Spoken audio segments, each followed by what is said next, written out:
Scale out और scale in, इसका मतलब क्या होता है?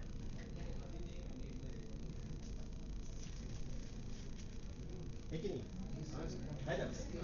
बोल करो, एक तो लिखा हुआ है, बोलो। सर स्केल आउट का तो मतलब बढ़ा देना था और स्केल का मतलब घटा देना था। स्केल आउट मतलब जब आपका लोड ज्यादा हो जाता है। फॉर एग्जांपल मैं बता रहा हूँ, फॉर एग्जांपल बता रहे, बता। जैसे सर कि अमेजोन के सेल्स में सर, यस सर, सेल्स जब तक ये अमेजन में सेल चलता है। यस सर, जब ज़्यादा सेल्स में तब यूजर्स का लोड प्रेशर ज़्यादा होता है सर सर्वर में, तब वो ऑटोमेटिकली सर स्केल आउट हो जाता है। और जब वो स्केल इन होता है, जब सेल्स जब काम नॉर्मल हो कम जाता रहता है तब तो सर स्केल इन हो जाता है। ये सर एग्जाम्पल अमेजोन। ठीक, तो ये हो गया। तो स्केल आउट इंडिया फेस्टिवल जो होता है वो हॉरिजॉन्टल मोड में होता है। Horizontal mode. ये थोड़ा सा मैं ऐड कर रहा हूँ। हॉरिजॉन्टल मोड मतलब ये होता है कि आप जो भी डिज़ायर्ड EC2 इंस्टेंस डिफाइन किए हो, जैसे आप बोले हो कि मैक्सिमम 4 EC2 इंस्टेंस ऑन होगा, तो आप 4 EC2 इंस्टेंस मैक्सिमम ऑन करवा सकते हो अगर स्केल आउट होता है तो, मतलब लोड अगर बढ़ता है तो। So that is a horizontal. Scale out हो रहा है बट ये हॉरिजॉन्टल मोड में हो रहा है। अगर आपका ये EC2 इंस्टेंस T2 माइक्रो में है तो सभी T2 माइक्रो में ही ऑन होगा। ये भी T2 माइक्रो में ऑन होगा, ये भी T2 माइक्रो में होगा, ये भी T2 माइक्रो में होगा। इसमें जितना रैम प्रोसेसर है इसका भी सेम रैम प्रोसेसर होगा। So that is horizontal. ठीक है। दूसरा हम क्या कर सकते हैं, दूसरा कॉन्फ़िगरेशन ये भी हो सकता है ऑटो स्केलिंग में कि मैं स्केल अप करूं।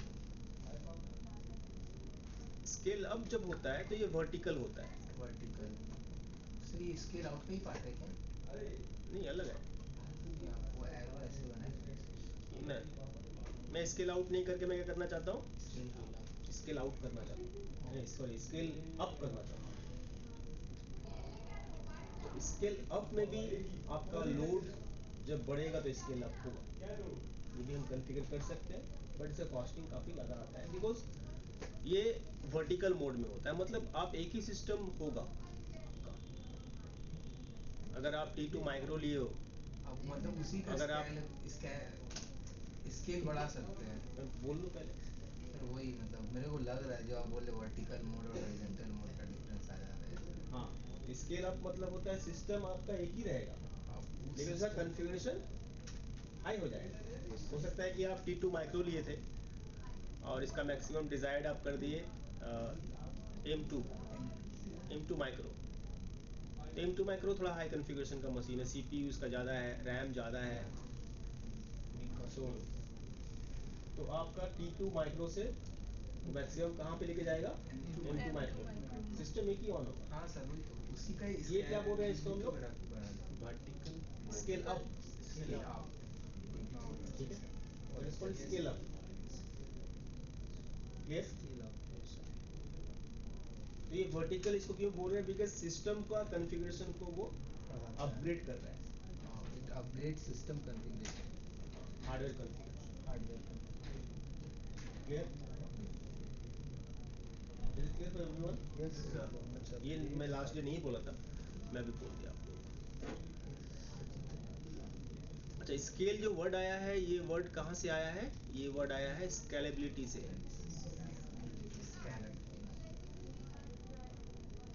स्केलेबिलिटी मतलब क्या होता है? Known as flexibility. नहीं, फ्लेक्सिबल इज डिफरेंट। जहाँ फ्लेक्सिबिलिटी वहाँ स्केलेबिलिटी। स्केलेबिलिटी मतलब होता है कि मैं अगर चाहूँ तो सिस्टम जो मैं यूज़ कर रहा हूँ उसको भी अपग्रेड कर सकता हूँ, मैं अगर चाहूँ तो और भी सिस्टम ऐड कर सकता हूँ। दोनों ऑप्शन मेरे पास है। तो it is scalable. Number of system से बढ़ा सकते हैं और सिस्टम का कॉन्फ़िगरेशन को भी हम हाई कर सकते हैं। इस तरह से स्केल अप करके या फिर मैं स्केल आउट करके। Clear? So auto scaling is clear for everyone. आप लोग एक बार खुद से करके देख लेना। हॉरिजॉन्टल मोड और ये वाला है आपका वर्टिकल मोड। वर्टिकल मोड समझ में आ रहा है। Today we are going to start a new topic which is called load balance ELB। ELB का फुल फॉर्म है elastic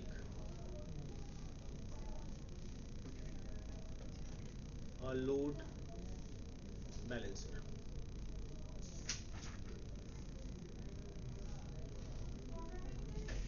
elastic load balancer.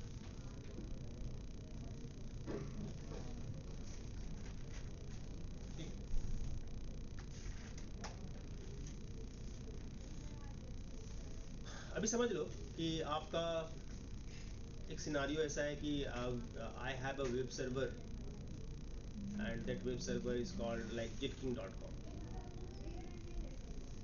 Okay, jetking.co समझ लो ऐसा है, and I have only one web server and that web server is internet facing web server.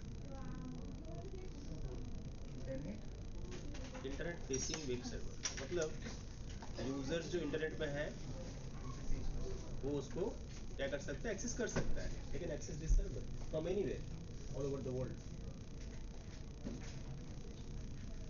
ठीक है, पहले सुन लो। अभी अगर ये वेब सर्वर डाउन हो गया, काम करना बंद कर दिया, हार्डवेयर फेलियर हो गया, सॉफ्टवेयर फेलियर हो गया, तो ये सर्वर यूजर्स के लिए एक्सेसिबल नहीं होगा। ठीक है,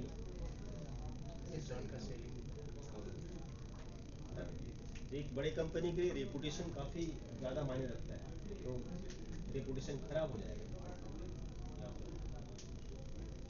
तो क्या कर सकता है कंपनी, मल्टीपल सर्वर यूज कर सकता है, they can create a same configuration, same website and create a different server for jetking.co। But different server होने से क्या होगा, सबका तो अलग अलग नाम होगा, अलग अलग आईपी होगा, तो एक यूजर कितना सारा नाम और आईपी याद रखेगा। ऐसा होता है क्या, मैं गूगल का सर्वर एक्सेस करता हूँ तो गूगल का मेरे को अलग अलग नाम दिखता है, मैं तो google.com ही लिखता हूँ, लेकिन वो google.com का जो सर्वर से पेज ओपन होता है वो किसी भी सर्वर से ओपन हो सकता है, मल्टीपल सर्वर्स आते हैं। और ये कैसे पॉसिबल हो रहा है, because they are configuring load balancer.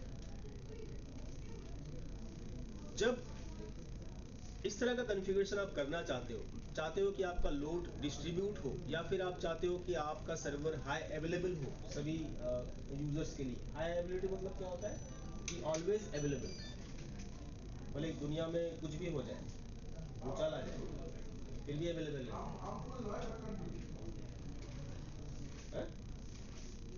कैसे, because there is different regions. फिर सत्य और कंप्यूटर नहीं, उसको तो पता है क्लास टाइम चल रहा है क्लास। तो इस केस में कंपनी क्या कॉन्फ़िगर कर सकता है अपने एंड में, लेकिन कॉन्फ़िगर लोड बैलेंसर एलबी है ना। और ये लोड बैलेंसर का काम होगा क्या कि ये आपका सर्वर्स के साथ कनेक्टिविटी करना, और ये आपका लोड बैलेंसर से ही आपका इंटरनेट कनेक्ट होगा। कि jetking.co जो नाम होगा इस लोड बैलेंसर का ही नाम होगा, इसका नाम होगा लोड बैलेंसर। दैट मीन्स मैं यहाँ पे अगर jetking.com लिखता हूँ तो मेरा रिक्वेस्ट कहाँ पे जाएगा, लोड बैलेंसर के पास। ठीक है, मतलब सर्वर के आगे लोड बैलेंसर कॉन्फ़िगर रहेगा। हाँ, लोड बैलेंसर डिसाइड करेगा कि इस यूजर का रिक्वेस्ट किस सर्वर के पास भेजना है, इसके पास भेजना है या फिर इसके पास भेजना है। जो वर्किंग रहेगा, और अगर इसके पास आपका लोड 70% है और इसके पास लोड 30% है, तो कम लोड इसके पास है, उसी के पास वो ट्रांसफर करेगा। तो इस तरह से ये ऑटोमेटिकली काम करता है। तो that is the function of load balancer. इसलिए हम लोग लोड बैलेंसर को कॉन्फ़िगर करते हैं। एक क्लस्टर की तरह क्रिएट करता है ये सर्वर्स। क्लस्टर मतलब पड़े हुए सर्वर में अगर याद है, क्या सर? क्लस्टर वो हार्डवेयर में, वो जो हार्ड डिस्क में रहता है क्लस्टर, उसके बारे में। तो कौन सा क्लस्टर है? सर्वर में नहीं पड़े क्लस्टर, नेटवर्क लोड बैलेंसर नहीं पड़े, NLB। अच्छा सर, नहीं मैं सीरियसली नहीं। ठीक है, कोई बात नहीं, मैं बता दे रहा हूँ। तो ये क्या करता है, ग्रुप बनाता है, सर्वर का क्या बनाता है, group and that group is called cluster. Servers जो है इसके अंदर 10 भी हो सकता है, 20 भी हो सकता है, 100 भी हो सकता है, डिपेंड करता है कि आपका लोड कितना है, उसके हिसाब से आप सर्वर को क्रिएट कर सकते हो। इसके साथ आप ऑटो स्केलिंग कर सकते हो, जोड़ सकते हो। ये सर्वर आप ऑटोमेटिकली ऑन होगा लोड बढ़ने से, लोड कमने से ऑटोमेटिकली स्केलिंग होगा, तो वो भी कर सकते हो इस तरह लोड बैलेंसर के साथ। उफ, क्या है ये? हाँ बोलो, गुड मॉर्निंग। कब आओगे? रुको एक मिनट, मेल कर दो एक। अरे यार व्हाट्सएप में पिंग करो, मैं भेजता हूँ।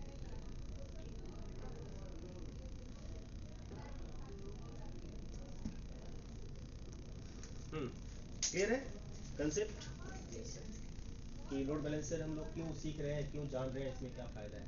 तो लोड बैलेंसर से मुझे स्टेबिलिटी मिलता है, फ्लेक्सिबिलिटी मिलता है, हाई एबिलिटी मिलता है, इतना सारा फीचर्स मुझे मिल रहा है ना। इसके लिए मैं लोड बैलेंसर कॉन्फ़िगर करता हूँ।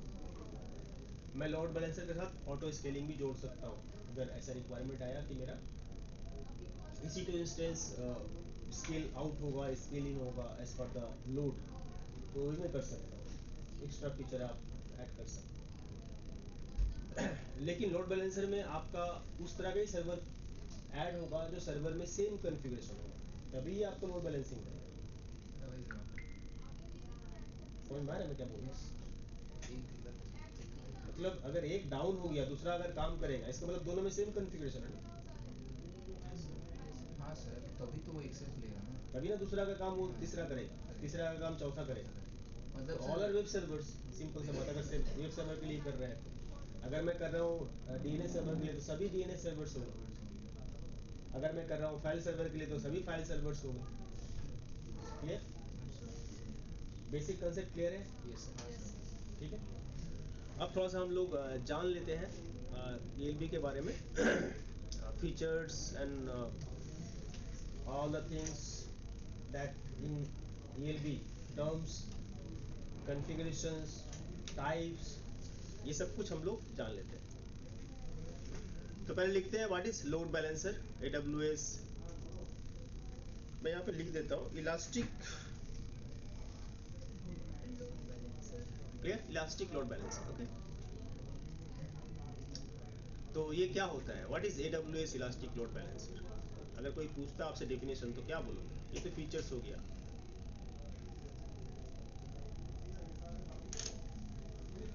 तो पहले डेफिनेशन लिख लो, उसके बाद ये सब नोट्स लिखो।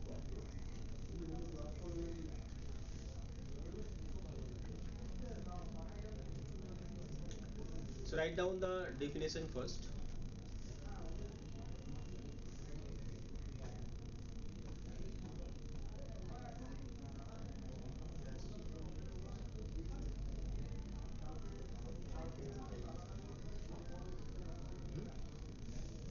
So ये आप लोग थोड़ा सा लिख लो।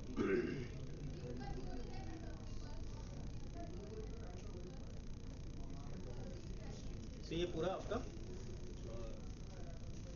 definition हो गया। So write down what is elastic load balancer.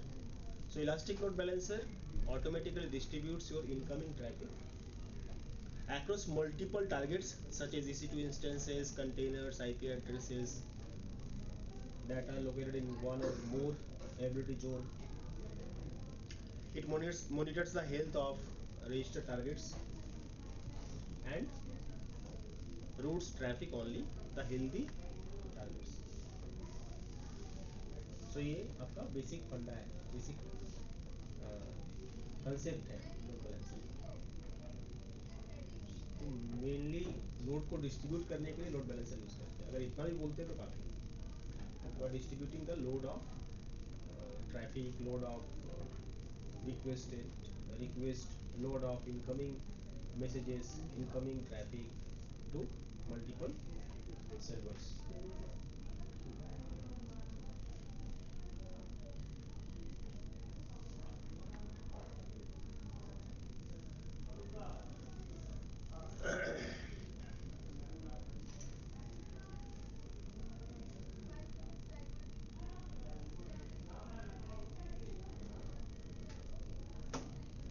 गया, डन। बड़ा करें, क्लियर ठीक ही तो है, दिख तो रहा है।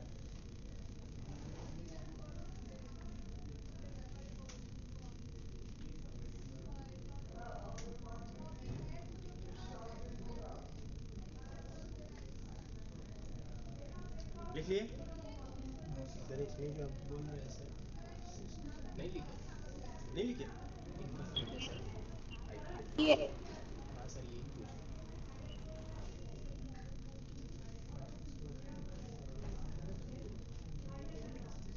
हाँ सर आईपी एड्रेस जो यहाँ पर लिखा है मतलब क्या सिस्टम मतलब IP मतलब सिस्टम ए में जो सर आईपी रहेगा सिस्टम बी में जब जाएगा उसमें चेंज होगा या सेम होगा सर क्या आईपी सब सिस्टम का IP सेम कभी हो सकता है? दो सिस्टम का IP सेम हो सकता है? नहीं सर पॉसिबल है? नो सर कैसे नहीं एक होगा? लाइन में सर एक लाइन में हो सर वैसे तो यहाँ पे भी सर ये 172 दी है, कहीं और लाइन में भी यही आईपी कर दिया।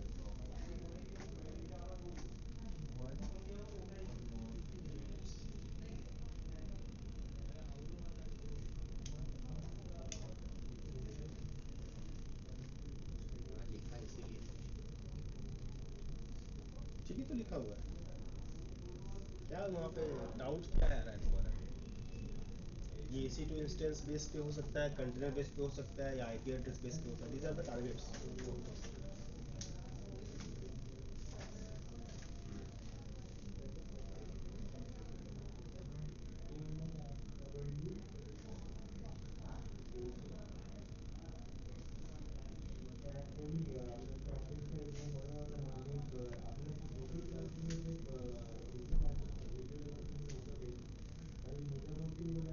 नेटवर्क में कुछ कुछ चीज़ें हैं जो यूनिक होना चाहिए।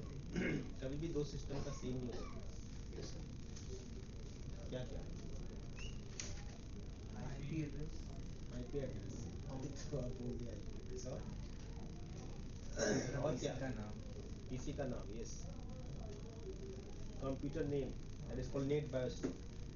हाँ sir need elastic load balancer of a particular और डिस्ट्रीब्यूटेड और कुछ नहीं। Across multiple task MAC address कभी सेम नहीं हो सकता। मैक एड्रेस भी सेम नहीं रहता है। IP address So these are the unique for every systems.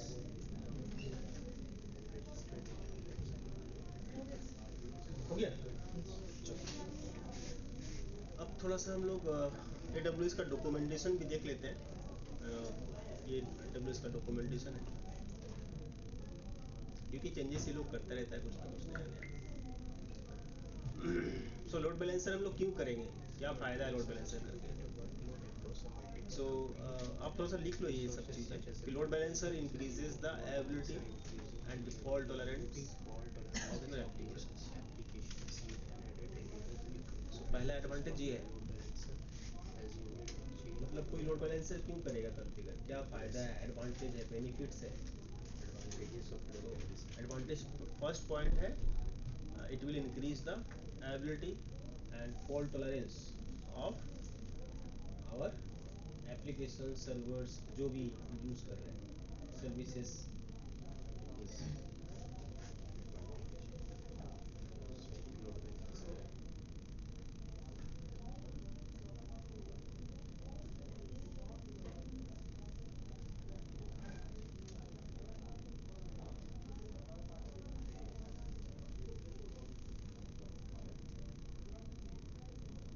Number one benefit हो गया। नंबर टू बेनिफिट है, we can add and remove computer resources from load balancer as our needs to change without disrupting the overall flow of request to your application। मतलब आप कभी भी किसी भी time में किसी भी इंस्टेंस को या कंप्यूटर को ऐड भी कर सकते हो, रिमूव भी कर सकते हो, आपका सर्विस में इसका कोई इफेक्ट नहीं आएगा। तो ये फ्लेक्सिबिलिटी मुझे लोड बैलेंसर प्रोवाइड करता है।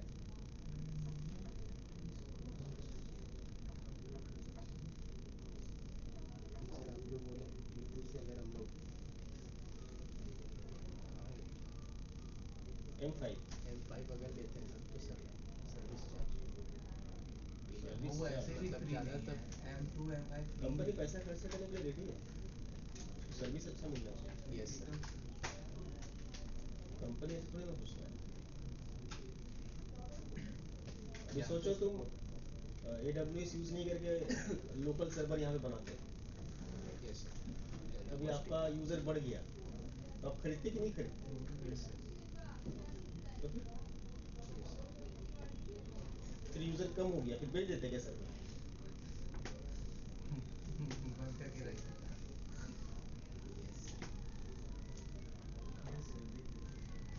कोई ले फिर लेता। यूजर बढ़ गया, फिर खरीदते। आप दादा जैसा बोल रहे हैं खरीदता। तो तुम्हारा कंपनी कुछ और काम करता,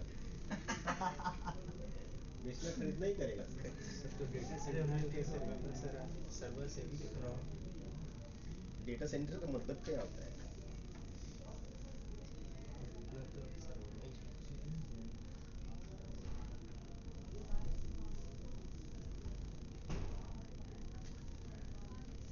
डेटा सेंटर कभी देखो, डेटा सेंटर का पिक्चर देखो, आ सर जी सर देखिए देखो कितना सारा होता है सर्वर सिस्टम। बहुत सारे एकड़ एकड़ पूरा सिक्योर प्रोटेक्टेड होता है इसकी कैलिफोर्निया विदाउट डिस्ट्रीब्यूटिंग है, Google सर है। विदाउट डिस्ट्रीब्यूटिंग है, हाँ नहीं डिस्ट्रीब्यूटिंग नहीं है, क्या डिसरप्टिंग। डिसरप्टिंग डिस्टर्ब बोलते हैं ना, डिस्टर्ब, डिस्टर्ब करना। Resources without disturbing.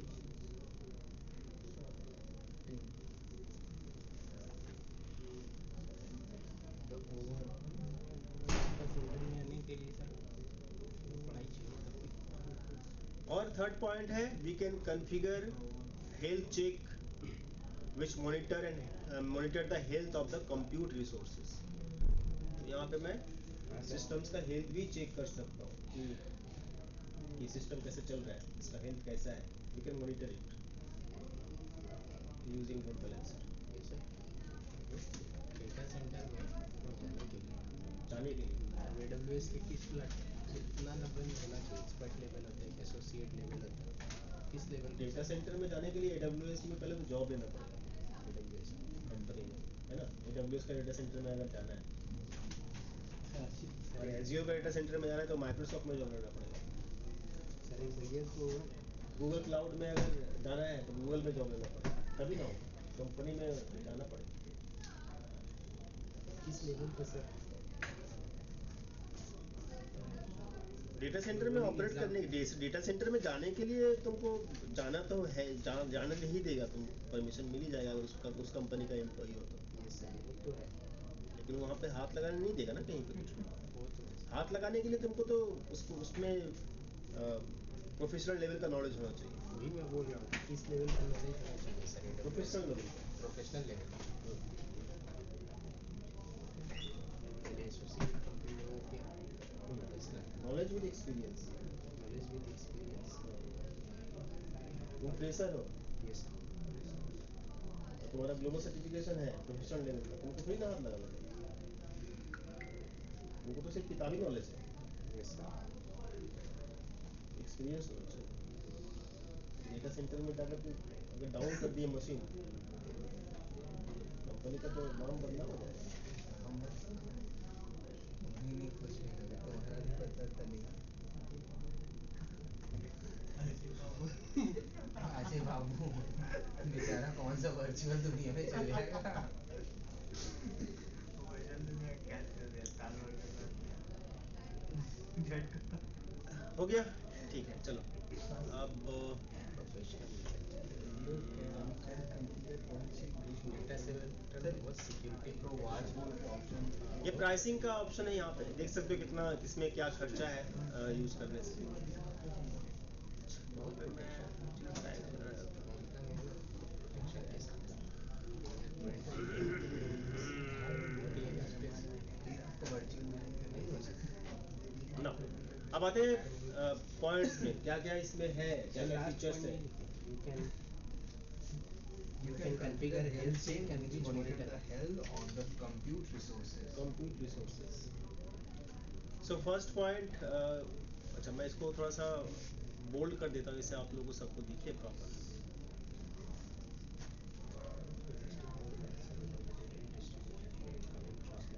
अच्छा इतना तक लिखो फिलहाल।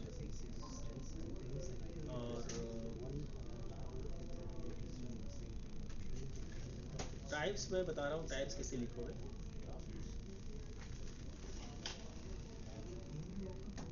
ये फीचर्स में आ जाएगा सैम्पल। AWS सैम्पल ही बोल सकते हैं, बोलने से होगा फीचर। लिखना पड़ेगा ना 2 months का work है। नंबर 3 पॉइंट है, इसको अभी मत लिखो बिकॉज इसमें थोड़ा सा चेंजेस हुआ है।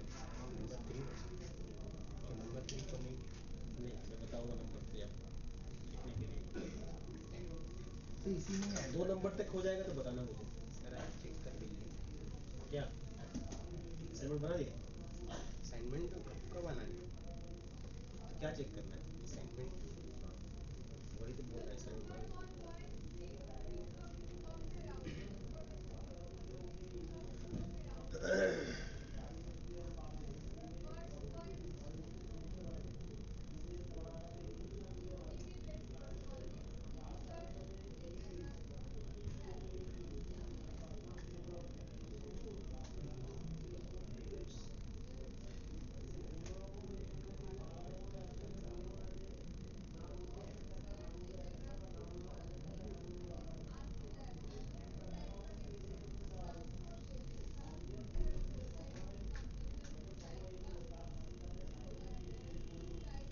मैं लिख ही देता हूँ यहाँ पे ना, जब तक आप लोग लिख रहे हो। प्रोफेशनल लेवल का मैंने लिखा है।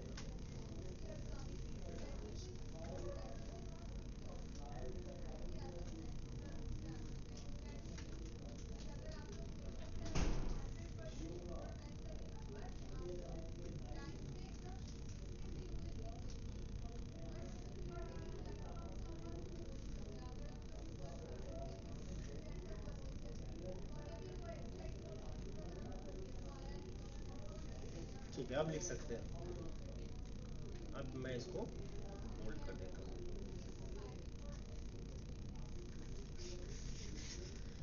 उन लोग का बाकी रह जाएगा और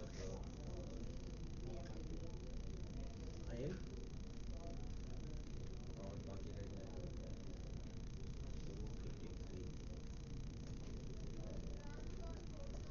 तो इसमें से कितना मार्क्स का है क्या एग्जाम में? 50-50 करके आएगा? दो ही तो सब्जेक्ट है सेमेस्टर मॉड्यूल 4 में।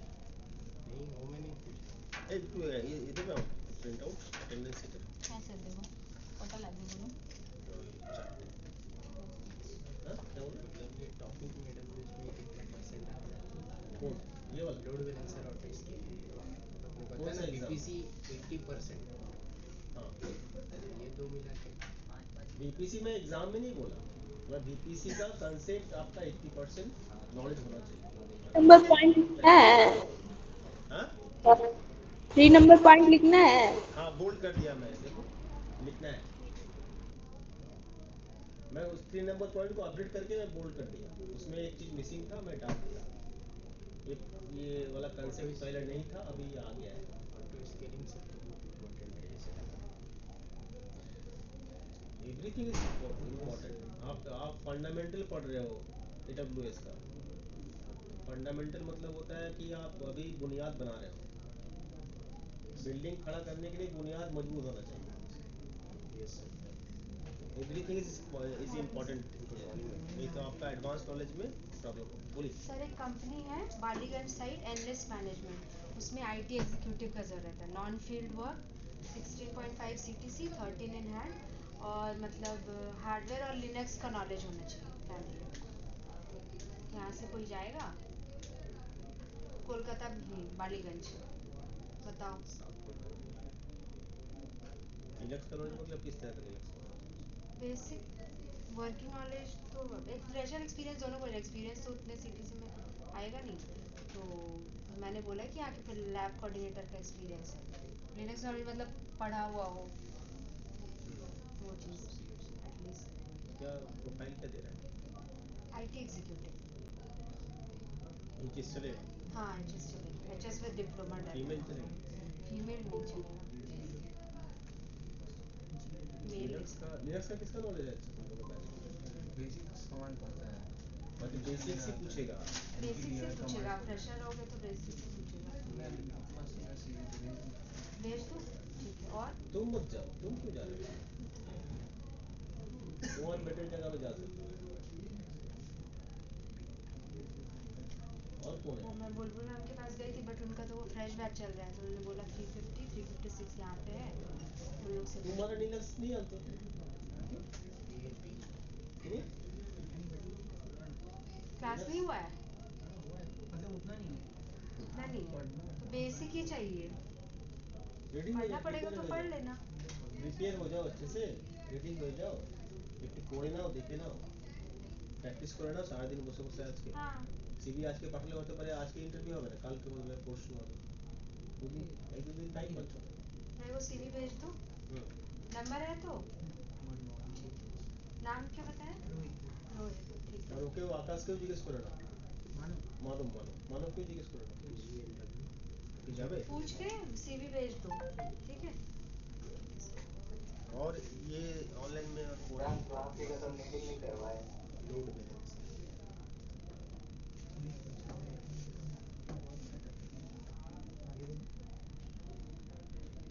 लिख रहे हैं। जीत हलदार नहीं, ये रियासिन कौन है? सत्यासी। सबसे फीमेल ये जीत नहीं, है जीत हालदार। हाँ सर बोलूँ। ये पालीगंज साइड एक नहीं कंपनी है, नहीं, ये मुझे जानता है। ना सर जाओ ना सर ऐसे। जान कुंदू जॉन ये कहीं नहीं जाएगा। अमलान अमलान जावे लगी। अमलान का क्या स्टेटस है, हुआ कहीं पे या नहीं? नहीं, उसका शॉर्ट लिस्टेड है, वो 10 के बाद होगा सेकंड राउंड इंटरव्यू। एक जगह शॉर्ट लिस्टेड और भी जगह इंटरव्यू दे रहा है, वो मैनेजर ने बोला है 10 के बाद लूँगा, 10th में के बाद। सुदीप्ता से एक बार पूछ लेती हूँ ना, उनके पास शायद मिल सकता है लिनक्स का। ठीक है, थैंक यू। और लोड में जो स्टूडेंट्स हैं हाँ, उन लोग को भेजेंगे, वो लोग को तो भेजेंगे।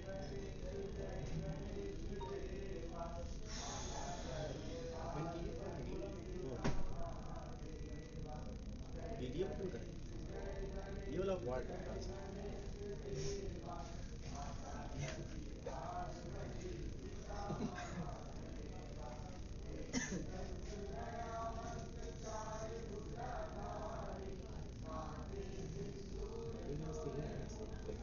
তো তোমরা লিনাক্স পড়ছো? লিনাক্স তো তোমাদের সেমিস্টার 4 এ এক্সামে আসবে। सर वही परमिशन परमिशन देने आता है, सुडो परमिशन है, यम सर्वर, ये सब कमांड्स होता है।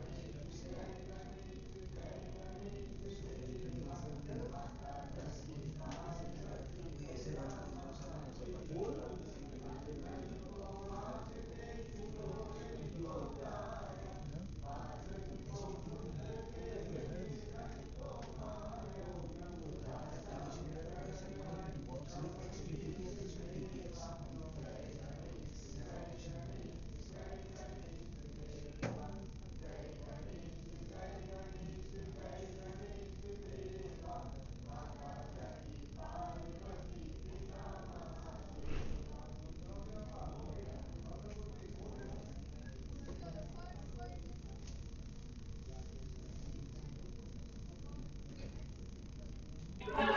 सर थोड़ा स्क्रॉल कीजिए, 7 तक हो गया। 7 तक हो गया ना? ठीक है। यस।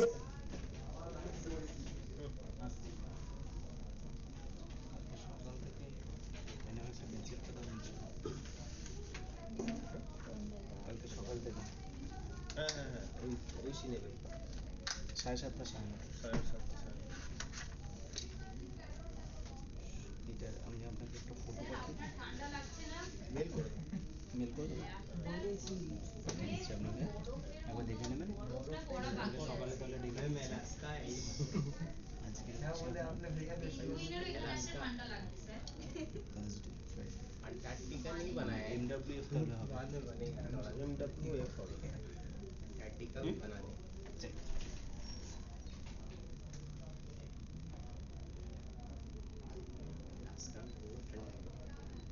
ओ यार, आपको सर वर्चुअली घुमाता है, वर्चुअली बाथरूम पे रहते हैं। आर्टिक में तो सर इतना ठंडा गिरता है गए हो कभी? सर। क्या कैसे जाएंगे virtually वहाँ भेजते पर? हैं ना? तो इतना तुमको कैसे पता? सर वहाँ सर, आप ओशन तो जम जाता है, virtually इतना इसको ठंडा भेजते गिरता रहते है। हैं। वहाँ प्लेन लैंड हो सकता है ओशन के ऊपर में, इतना ठंडा। तुमको हिमालय भेज देंगे। वहाँ पूरा बर्फ ही बर्फ है चारों तरफ।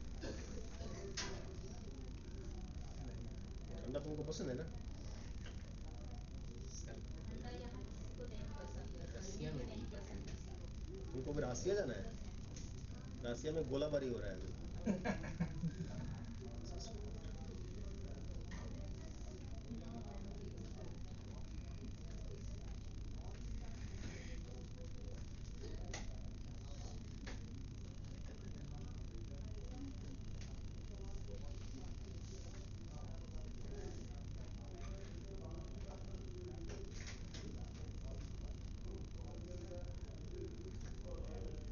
यूथ कभी खत्म होता है? साल खत्म हो जाता है। Sir globe so mister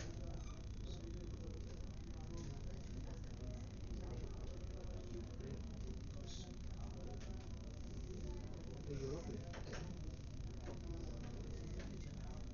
European nation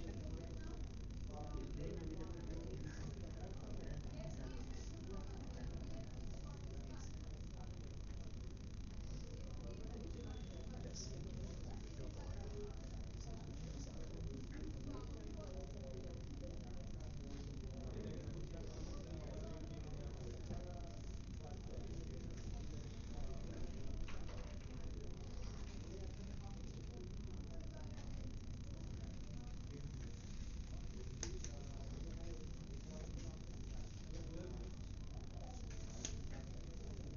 बस।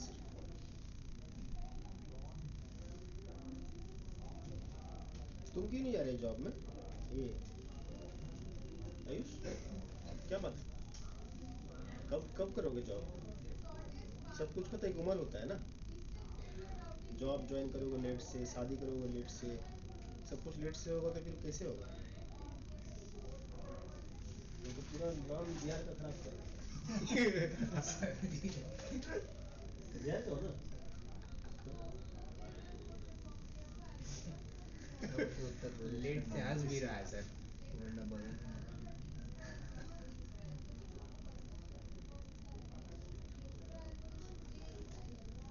सर आयुष बॉक्सर है सर।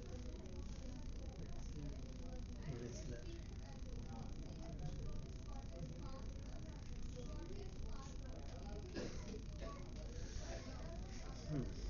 ये हो गया आज का। आज तारीख है कितना? 8 तारीख। कल 6 तारीख को पास हुआ। सर हम्म। एलबी का मतलब क्या है? Load balancer.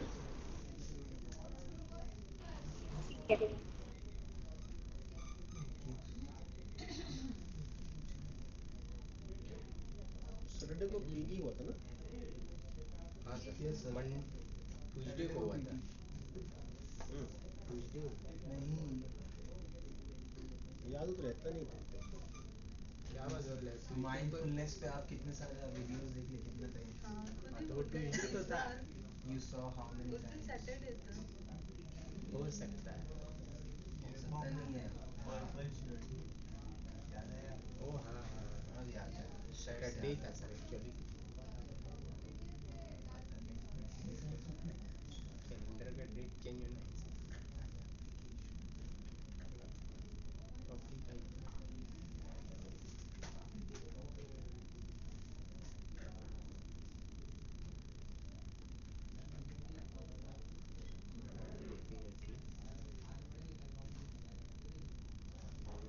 प्राइवेट है।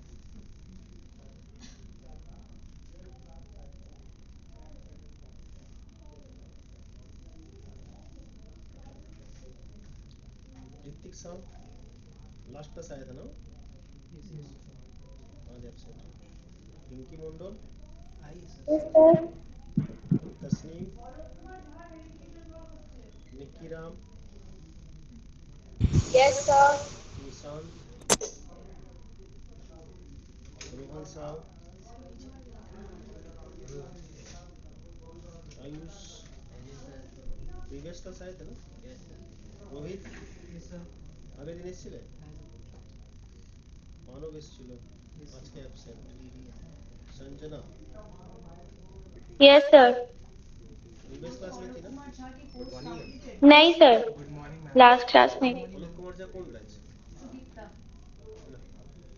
वो जो 85 है যেটা না কেডব্লিউটি থেকে কল করেছে এইচআর, বলছে কোর্স কি কমপ্লিটেড, ও একটা প্রভিশনাল সার্টিফিকেট নিয়ে এসেছে আপনাদের থেকে। কি বলবো? হ্যাঁ কোর্স কমপ্লিট, এক্সাম পেন্ডিং আছে। এক্সাম এক্সাম পেন্ডিং বলবো? না, এক্সাম ওর হয়ে গেছে, রেজাল্ট পেন্ডিং আছে। দেখো এত মিথ্যে কথা তোমরা আমাকে দিয়ে কেন বলাও? কি আর मैंने বলবো? बोल भी रहे थे सभी। অন্য কিছু বললে আবার রিজেক্ট হয়ে যাবে। হ্যাঁ ও মানে অফার লেটার দিয়ে দিয়েছে, বাট স্টিল এখন ভেরিফিকেশন করেছে এইচআর। হ্যাঁ মানে আমাদের এন্ড থেকে তো কোর্স কোর্স করে নিয়েছে। কমপ্লিটেড বলছি। ও যদি ছুটি পায় তাহলে এক্সামও দিয়ে দেবে। এক্সাম হয়ে গেছে বলছি দেখো। হ্যাঁ এক্সাম বাকি আছে বলে নেবে না স্যার ওরা।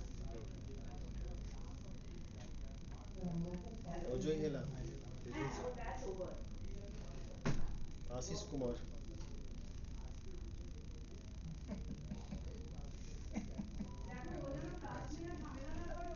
Rohit Sao,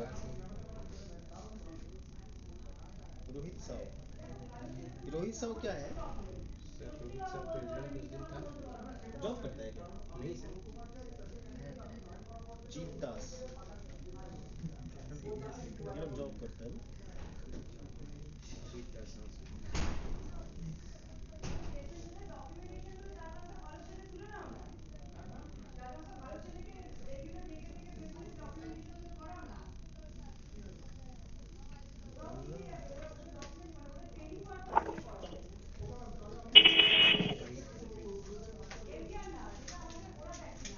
terms and components of hello.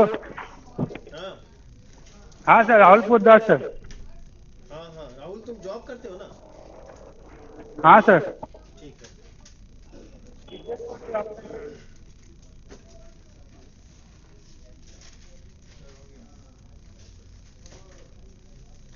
हो गया ना? अच्छा सर रुचिएगा नहीं। हाँ टर्म्स, इसमें जो मेनली लोड बैलेंसर में टर्म्स यूज होता है, इसके बारे में हम लोग डिस्कस करेंगे। लिसनर क्या होता है, आइगेट ग्रुप क्या होता है, टारगेट्स क्या होता है। बिकॉज जब कॉन्फ़िगर करोगे ये सब आपको कॉन्फ़िगर करना पड़ेगा, तो ये चीज़ को समझना पहले है कि क्या है। तो पहले हम लोग लिख लेते हैं, उसके बाद फिर डिस्कस करते हैं।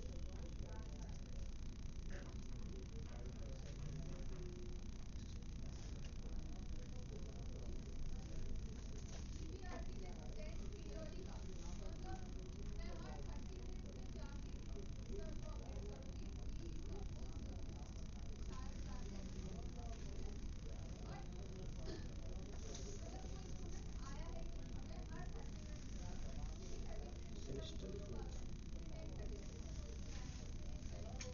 तुम लोग का एग्जाम जून में होगा।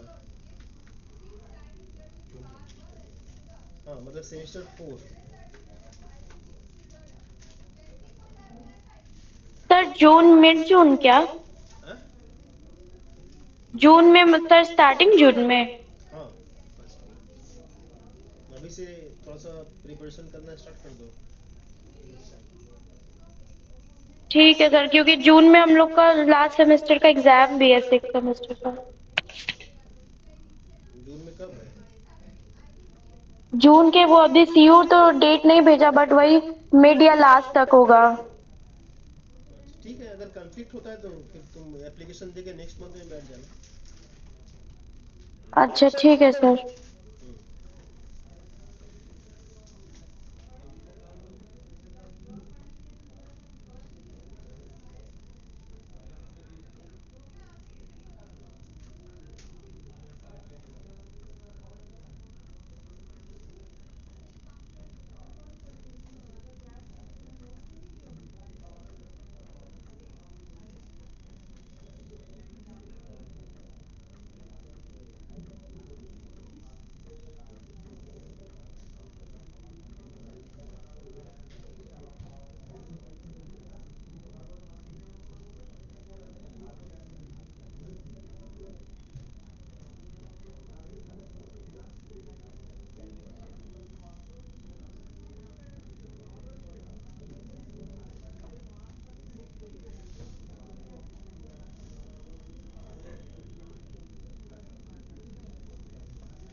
তোমাদের এক্সামের রেজাল্ট চলে এসেছে, দুটো এক্সাম দিয়ে ইসবার आसिक दिया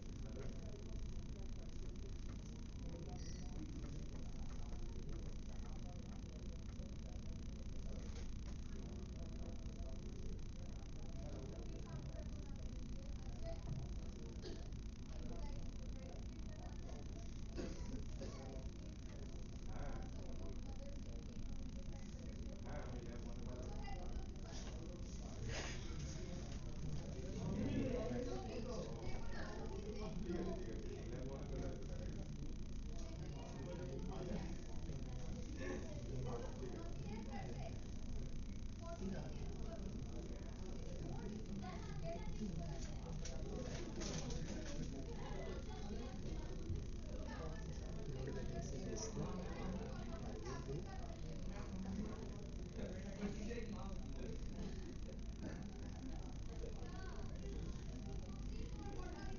टारगेट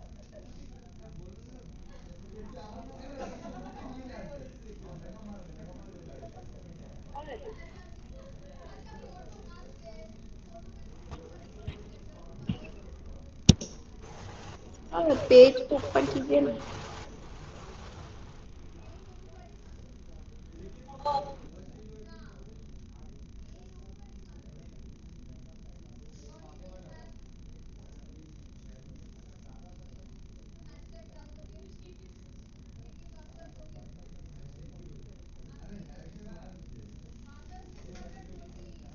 सर हो गया। हो गया सबका? Yes sir yes.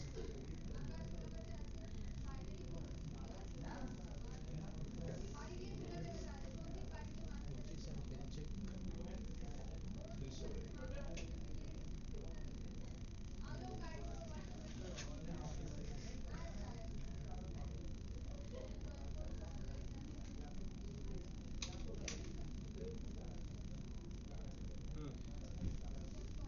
सर थोड़ा सा ऊपर लिखना होगा। हेल्थ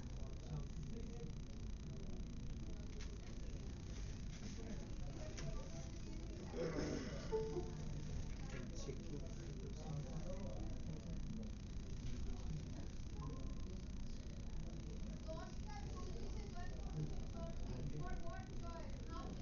50% दो हो गई लाइक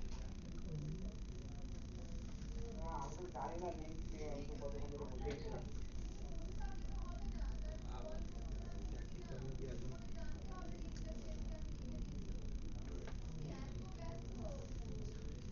इतना ज़्यादा है किसी बार कुछ होते ही वर्ल्ड कप बनेगा फिर पाइप से आता ना और लग जाएगा घर से बाहर निकलने से पहले थोड़ा और डाला पता चल जाएगा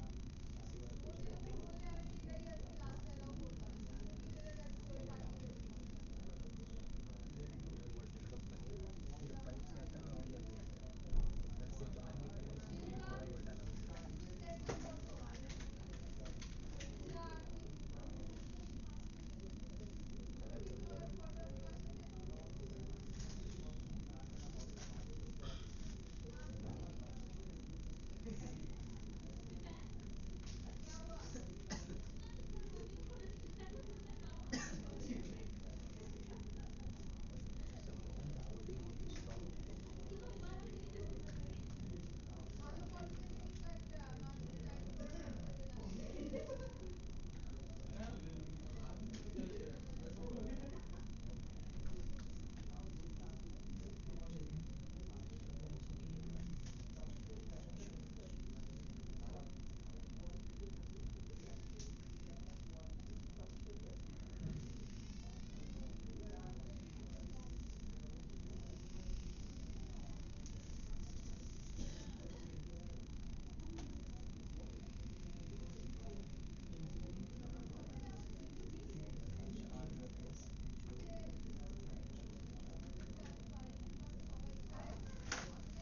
सर हेल्थ चेकिंग के बाद अब वो जो लिखे वो क्या है? हेल्थ चेकिंग पे थ्रेशोल्ड। थ्रेशोल्ड।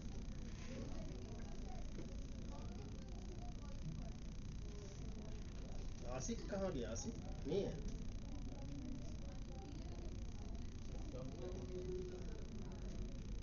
नहीं भी मैम एडुकेटिव में भेजी है, हम्म? एडुकेटिव में मैम ने भेजा है उसको कैसे पूछे नहीं, बहुत दिन हो गया। सर आ गया वचन बहुत इतनी जल्दी गया डन सर।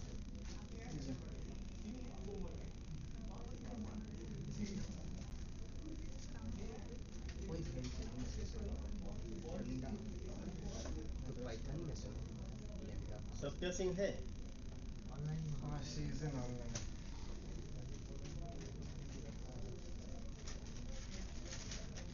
ये शुभोजीत दास कौन है? नहीं आता है ना क्लास? नहीं आता है सर, वेट करके नहीं आता है दो अच्छा। बंदा रोहित के ओ, साथ। अच्छा अच्छा।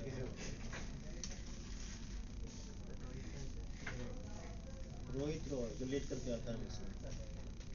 Ritu Singh. Present sir laptop का पावर है, कवर का है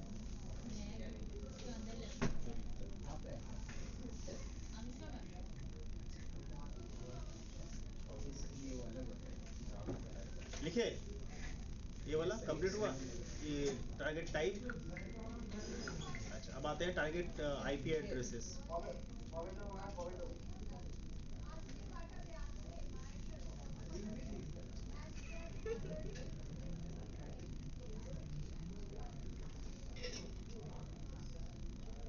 सब नोट क्या सर एडब्ल्यू एडब्ल्यूएस नहीं, सिर्फ लोड बैलेंसर का है।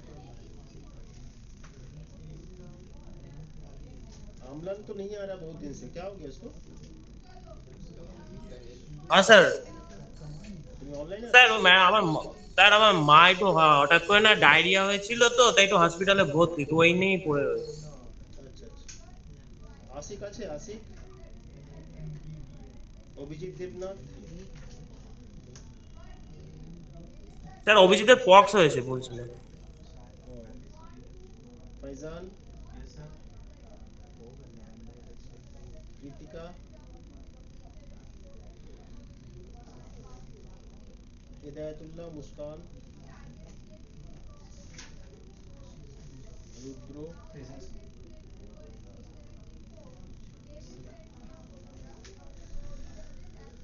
हो गया अटेंडेंस। पकड़ो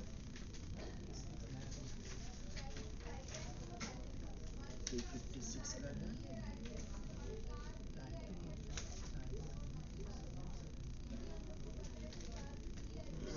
ग्लोबल एग्जाम के लिए सर अभी भर सकते हैं फॉर्म। हाँ,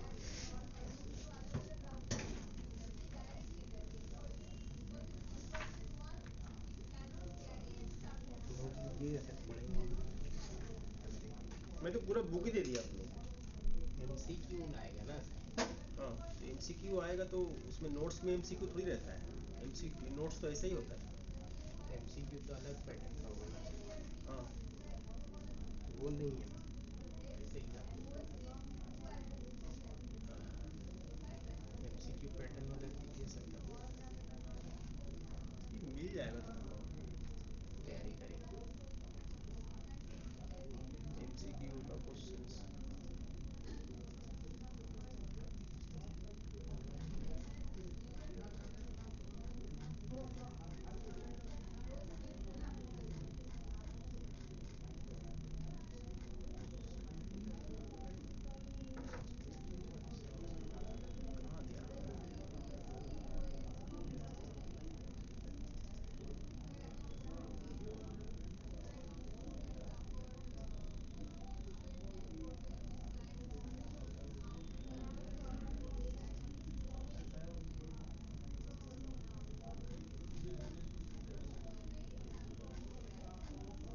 तो प्रैक्टिकल है।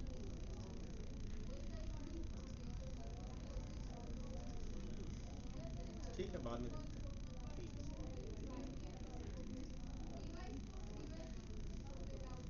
हो गया, लिख लिए?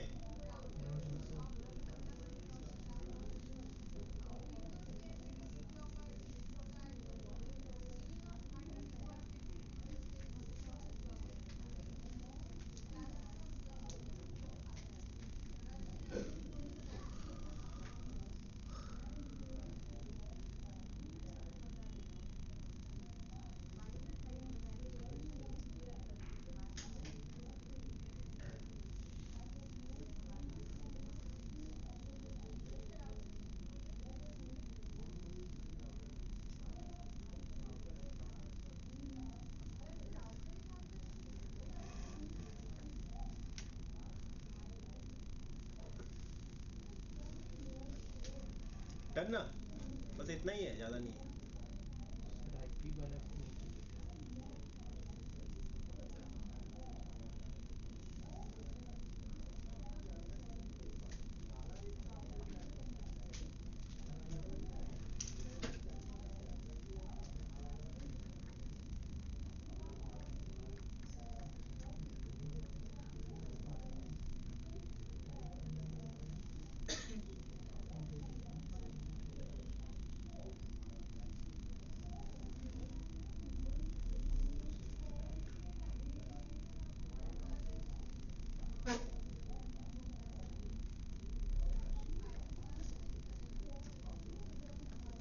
सर AWS के अकाउंट क्रिएट करते समय रुपए का भी ऑप्शन देता है, रुपए कार्ड लेता नहीं।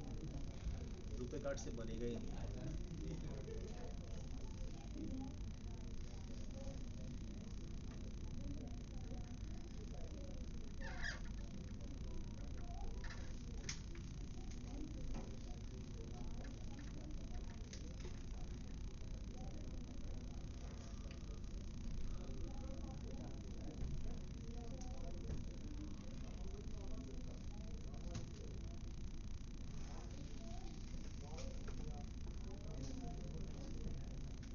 सर पर जीबी में कितना करके लेता है जो सिंक करते हैं फाइल ट्रांसफर में?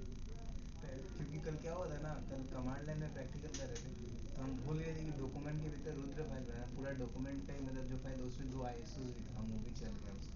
ISO भेज दिए? हाँ सर, वो पता भी नहीं 8 GB चला। 8 GB 16 GB? नहीं सर, 8 GB का देते सर, देखे बाद में 3 GB का वन टू था, 3 पॉइंट समथिंग, और एक तो वो 4 GB का बस। चार्ज भी तो ऐसा ही आएगा सर सर, इसलिए सर हाँ? सोच रहे हैं चार्ज भी तो ऐसे ही कल से सोच रहे पूरा बैठ ट्रांसफर हो गया? हाँ हो भी गया था फिर कितने देर बाद डिलीट किया? सर। तो हम संग संग डिलीट कर देंगे, हाँ क्या हो गया, ध्यान नहीं पड़ा। तो फोरकास्टिंग में दिखाएगा तो प्राइस? $5 to $6 फोरकास्टिंग में कुछ दिखा है? 5 to 6 $, नहीं नहीं, ज़्यादा बोल रहा है। उससे ज़्यादा लगेगा। ऐसे मतलब $1 5 to 6 US डॉलर मतलब समझते हो कितना पैसा होता है? हाँ कितना? 600 रुपये के आसपास बन जाएगा, 15 रुपये कम 500 पर। नहीं नहीं, ज़्यादा कुछ नहीं आएगा, 10-15 रुपये का बिल आ सकता है। 10-15 चल से आप फिर से किया। अभी 70 का बिल लेके उठे ना अगले महीना। वो तो तुम इलास्टिक आईपी बुला नहीं के सर, छोड़ वो दो। तो आगे वाला 62 रुपये भी, इस महीने में भी हम बहुत बार बहुत प्रैक्टिकल्स की, VPN इलास्टिक आईपी 2-3 बार। इलास्टिक आईपी का तो जो नेट कॉन्सेप्ट पूरा क्लियर हो चुका है, 2-3 बार बना चुके हैं इलास्टिक आईपी का चार्ज चार्ज काफ़ी ज़्यादा है ज़्यादा उसका, है। वो वाला दिखा भी रहा था जो वो नहीं एल्गोरिथम वाला, वहाँ पे इलास्टिक आईपी पे क्लिक करो, जो कलर फॉर्मेट में किया हुआ है, कौन सा कलर कौन क्या मेजर करता है, उसमें इलास्टिक आईपी का ज़्यादा।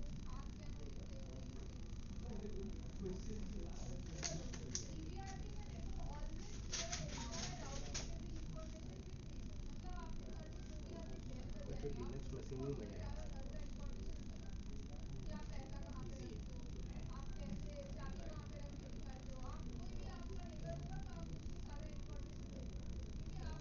हो गया डन? नहीं सर, तो क्लास लिखते लिखते क्लास खत्म हो जाएगा यार, इतना स्लो लिख रहे हो। तो मोबाइल से आपके पास है ना, पिक्चर लेकर रख लो, लिख लेना घर में, थोड़ा सा हाँ सर, आप फोटो ले लो, है ना? ग्रुप क्या ग्रुप में जाना, फोन में ही लाए। ठीक है सर, मैं आपके साथ फिर सब कोई ले चुका है सर, नहीं तुम्हारा साथ नहीं मिलेगी। स्नैप को दे चुके हैं सर मैं सब रहने थोड़ी ना, आप मेरे कॉपी के साथ रहिए। तो प्रैक्टिकल स्टार्ट हो। आप उठा सकते, मेरे कॉपी के साथ। अभी ये भी है सर, आज बहुत लंबा हुआ है सर। सर तब डिजाइन वगैरह याद में भी है। ये रखा था तो दिखाते क्या?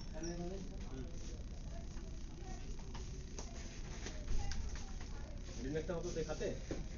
पहले से आपने बोला यहाँ तक लिखना IP एड्रेस, फिर IP एड्रेस के बाद some other factors of AWS load balancer. अब ये कंप्लीट ही नहीं हुआ, some other factors of load balancer. अब लिख नहीं पा रहे तुम, स्लो हो तो क्या होगा? फोटो लो, कौन सा पेन यूज़ करते हो? Pot, pot? हाँ सर, इतना कितना रुपया है? हो गया सर। सर ये तो नहीं पता। 3 रुपया, इसलिए नहीं लिख पाते। बहुत बहुत पे नहीं मास्टर है आपके साथ एग्जाम में नहीं है ना सर इसी से। कौन सा एग्जाम? एमए का एमए का एग्जाम हो गया?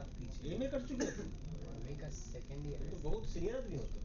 मास्टर ऑफ आर्ट्स नहीं सर कल ही तो सर मिला है डिग्री MP2 टाइप की बात डिग्री नहीं, मास्टर्स बोलो। नहीं सर्टिफिकेट सर बीए का मास्टर का तो फर्स्ट ईयर कंप्लीट होगा मॉडल लास्ट सेमेस्टर उसके बाद सेकेंड सेमेस्टर के कहाँ से कर रहे हो? हम तो सर इग्नू से इग्नू से कर रहे हो?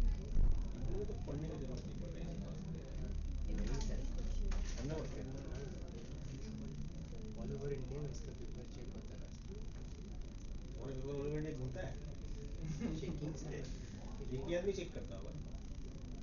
तो 5 आदमी अलग अलग जगह भी आउट ऑफ इंडिया से लगता है विकास भवन हेड ऑफिस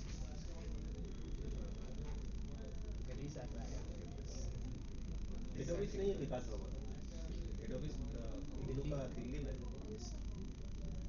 नहीं कोलकाता में विकास भवन हेड है सर रीजनल ऑफिस, हाँ सर रीजनल है, ईस्ट रीजन का हेड। हाँ सर पूरा वेस्ट बंगाल रीजन का हेड उसके बाद लॉट्स ऑफ बुक है सर पूरा रूम भरती है विकास भवन क्या भरती? Books books. हाँ पूरा एकदम लॉट से पूरा भर जाएगा पूरा बुक्स अरे तो वो विकास भवन इतना सा है ना कि उसका ग्राउंड ही कितना बड़ा है, उसका खुद का ओन ग्राउंड है जहाँ फंक्शन हो।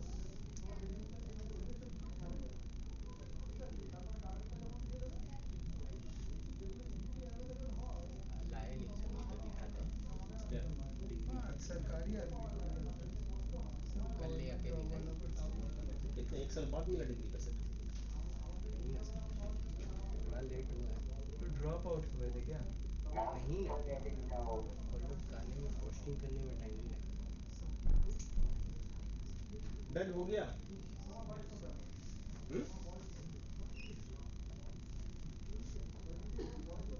सबका हो गया, लिख लिए?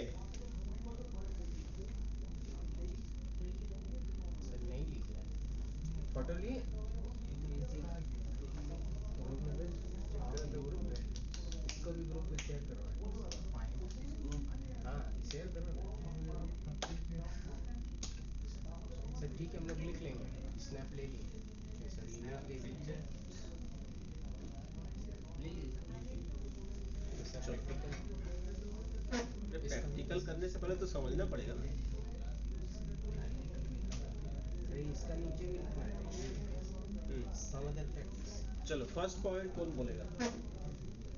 it balances and distributed बोलो traffic to the first point. available services That it balances and distributes the web traffic to the available server. क्या मतलब हुआ इसका? सर ये Balance बोले सर जैसे कि सर्वर ए सर्वर बी है सर तो जैसे कि जब लोड कंप्रेसर ज़्यादा होगा यूजर्स का रिक्वेस्ट ज़्यादा होगा तो तब क्या करेगा वो डिस्ट्रीब्यूट कर देगा सर हाँ तो ये लोड बैलेंसर क्या कर रहा है, आपका जो ट्रैफिक है वो ट्रैफिक को Distribute इक्वली, कर देगा। अगर 2 सर्वर है दोनों के बीच में डिस्ट्रीब्यूट कर दे रहा यस है ना। सो ये फर्स्ट पॉइंट में यही लिखा है। Yes second point, load balancer referred to the efficient distribution incoming traffic and across the group of backend servers तो यहाँ पे थोड़ा सा और ऐड किया है कि ये लोड बैलेंसिंग कर रहा है ना, efficiently yes sir incoming traffic को प्रॉपर वे में लोड बैलेंसिंग कर रहा है बिटवीन द मल्टीपल सर्वर्स, जिसको हम लोग बोलते हैं क्या, बैकएंड सर्वर। यहाँ पे 2 कंसेप्ट है, एक है आपका फ्रंट एंड, इसको हम लोग क्या बोलते हैं, that is called front end, जो इंटरनेट फेसिंग है, इंटरनेट फेसिंग की तरफ जो है, इंटरनेट की तरफ है उसको फ्रंट एंड बोलते हैं, और बैक एंड मतलब होता है क्या, सर्वर की तरफ जो है, that is called backend. Clear? तो बैकएंड में जो भी लोड आ रहा है उसको बैकएंड में डिस्ट्रीब्यूट कर रहा है एफिशिएंटली। ये काम है आपका लोड बैलेंसर। क्लियर? यस। अच्छा, next point, types of load balancer. Type of load balancers. बोलो Ritu. application load balancers, network load balancers, and GW load balancers. Classic And classic load GW balancers. मतलब होता है gateway. Gateway. GW का मतलब है gateway load balancer. Okay, तो एक एक करके पहले समझ लेते हैं। यहाँ पे कहीं लिखे हैं क्या? हाँ, लिखा हुआ है। ठीक है, एप्लीकेशन लोड बैलेंसर हम लोग किसको बोलते हैं ये पहले जान लेते हैं, है ना? बट पहला पॉइंट, ये नंबर 4 नंबर पॉइंट में ही एप्लीकेशन लोड बैलेंसर के बारे में बताया। एलपी का फुल फॉर्म है application load balancer. Work at the applications layer of the USI models with the HTTPS protocols. Yes, तो एप्लीकेशन लोड बैलेंसर हम लोग तब यूज करेंगे जब मुझे HTTP या HTTPS बेस्ड सर्विस चाहिए हो। Yes sir. जब हम लोग वेब सर्वर को यूज करते हैं तब हम लोग इस तरह का लोड बैलेंसर यूज करते हैं, बिकॉज ये HTTP और HTTPS के लिए डिजाइन किया गया है। और ये लोड बैलेंसर कौन से लेयर में काम करता है वैसे मॉडल का? वैसे मॉडल में 7 लेयर्स होता है। सबसे ऊपर जो लेयर है एप्लीकेशन लेयर, उसमें वो काम करता है। Clear? Yes sir. Next point है नंबर 5, इसके बारे में बताया है ना? Network load balancer. बेटा क्या बोल रहे हैं? Network load balancer. Network load balancer at a transport layer of USI model USI and models with the TCP work with with the the TLS protocols. TCP and TLS protocol. Sir इसके भी वही है sir कि ये transport layer में काम करेगा। Transport layer में काम करता है। इसको और ये TCP, UDP और TLS के साथ वर्क करता है। सर्वर यूज करें। तो नेटवर्क लोड बैलेंसर थोड़ा सा और ज़्यादा इफिशिएंट है अगर देखें तो, बिकॉज ये आपका नेटवर्क का हर प्रोटोकॉल को सपोर्ट करता है। बिकॉज ये TCP UDP लेवल में काम कर रहा है, तो TCP UDP लेवल में हर तरह का सर्विस हो सकता है। जैसे आपको ऐसा सर्वर चाहिए जो काफ़ी इफिशिएंट होगा, जिसमें लो लेटेंसी होगा। लो लेटेंसी मतलब जिसमें कम्युनिकेशन का जो स्पीड है, बैंडविड्थ है, वो हमेशा बढ़िया होना चाहिए, डिले नहीं होगा, लो लेटेंसी होगा। इस तरह का सर्वर्स आप अगर कॉन्फ़िगर करना चाहते हो, इस तरह का सर्वर्स के बीच में अगर लोड बैलेंसिंग करना है तो मुझे NLB यूज़ करना चाहिए। फॉर एग्जांपल है गेमिंग सर्वर, गेम सर्वर्स जो होते हैं, जितने सारे गेम चलता है, जैसे आप लोग गेम खेलते हो तो उसमें जो टाइम है हर मिली सेकेंड का ही थोड़ा सा अगर डिले हो जाता है तो आपका गेम में कुछ गड़बड़ हो सकता है। यस सर, जैसे फायरफॉक्स। फायरफॉक्स नहीं सर, फ्री फायर। हाँ, फ्री फायर। तो इस तरह का सर्वर जो है जहाँ पे काफ़ी हाई क्वालिटी का सर्विस चाहिए होगा, जिसमें लो लेटेंसी चाहिए होगा, तो वहाँ पे मैं NLB को प्रेफर करूँगा। और ये कौन से लेयर में काम करता है? Transport layer. बिकॉज ये TCP UDP TLS से तीनों प्रोटोकॉल को सपोर्ट करता है। Clear? TCP UDP TLS। Clear for everyone? Yes. और थर्ड वन यहाँ पे लिखा हुआ नहीं है। थर्ड वन आप लोग थोड़ा सा लिख लो। गेटवे लोड बैलेंसर जो है वो क्या है? मैं पहले बोल देता हूँ। गेटवे लोड बैलेंसर को यूज़ करते हैं हम लोग कब, जब मुझे कोई मॉनिटरिंग एप्लीकेशन यूज़ करना होता है। For example like I want to use third party applications और third party virtual servers, virtual devices, virtual appliances for monitoring and filtering the traffic. For example, I am using a firewall, cloud firewall मैं use करना चाहता हूँ। इस firewall के through से data pass करेगा।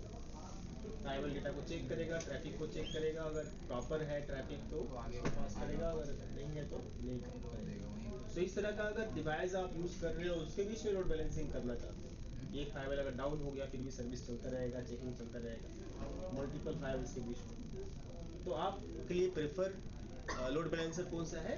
Gateway load balancer. ये तो लिख लो पहले। गेटवे लोड बैलेंसर क्या है? यहाँ पे टाइप देंगे,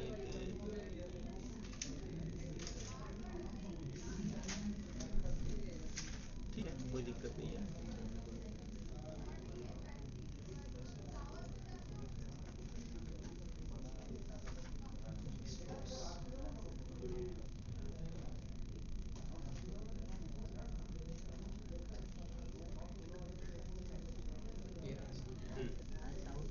So write down this part.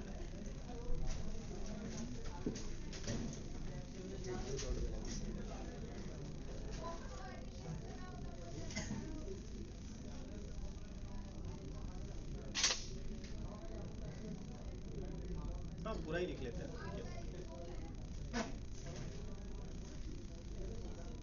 तो ये आप एक पॉइंट एक्स्ट्रा ऐड करके लिखो, बिकॉज ये इसमें आपका वो डॉक्यूमेंट में नहीं है, क्योंकि ये बाद में AWS को इम्प्लीमेंट किया है 2000 में, मोस्ट प्रोबेबली 2023 में इम्प्लीमेंट किया है, 23 या 24 में से लास्ट ईयर ही किया है।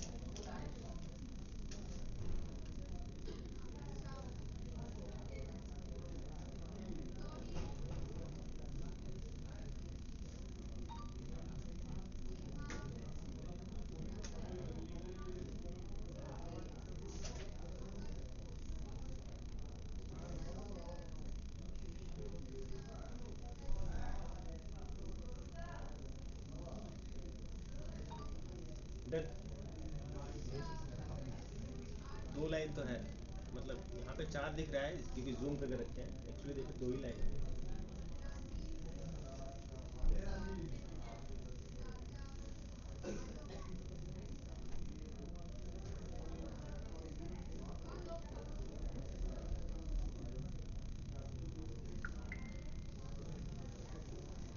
क्या मैसेज आ रहा है?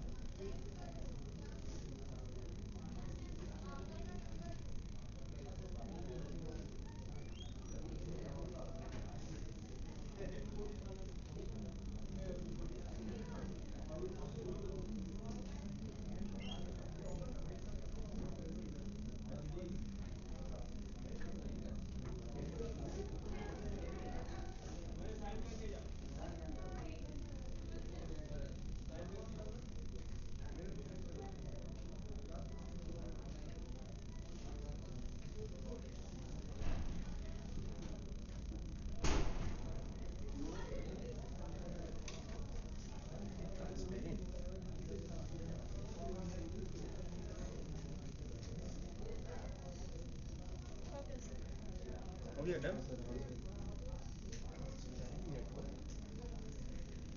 तो ठीक है, क्लियर है सबके लिए gateway load balancer. And last one is classic load balancer. ये काफ़ी पुराना वाला कंसेप्ट है, that is like used by the AWS in previous generation. ठीक है, तो क्लासिक लोड बैलेंसर भी लिख लो, थोड़ा सा लिख लिए हो आप लोग। क्लासिक लोड बैलेंसर कौन पढ़ेगा? Classic load balancer works. Classic load balancer mixture है, Yes. एप्लीकेशन और Applications. Application layer supporting all above application load balancer और and protocols. Transport layer and application layer. वो लोड बैलेंसर का ये mixture है। वो कौन दो लोड बैलेंसर का मिक्सचर है? Sir transport ELB, NLB. ELB क्या होता है? Application load balancer. ये होता है ना, ALB होता है, ELB नहीं होता। ELB, NLB. तो एप्लीकेशन लोड बैलेंसर और नेटवर्क लोड बैलेंसर का दोनों का ये मिक्सचर है, बिकॉज ये एप्लीकेशन लेयर में भी काम कर सकता है और ये ट्रांसपोर्ट लेयर में भी काम कर सकता है। ओके, ज़्यादा efficient है. ऐसा कुछ नहीं है कि अगर मल्टीपल काम कोई करता है तो ज़्यादा इफिशियंट हो, ऐसा कंसेप्ट गलत है आज के दिन में। अगर एक इंसान टीवी बना सकता है, फ्रिज भी बना सकता है, कंप्यूटर भी बना सकता है, लैपटॉप भी बना सकता है और खाना बना सकता है, गैस का ओवन भी बना सकता है, तो ज़्यादा एफिशिएंट होगा ऐसा कुछ नहीं है, मतलब ज़्यादा एक्सपर्ट होगा ऐसा कुछ नहीं है। क्या मल्टीपल डोमेन में नॉलेज उसका है, लेकिन वो इफिशिएंट होगा किसी एक डोमेन में या फिर किसी में मास्टरी होगा उसका, ऐसा कंसेप्ट नहीं है।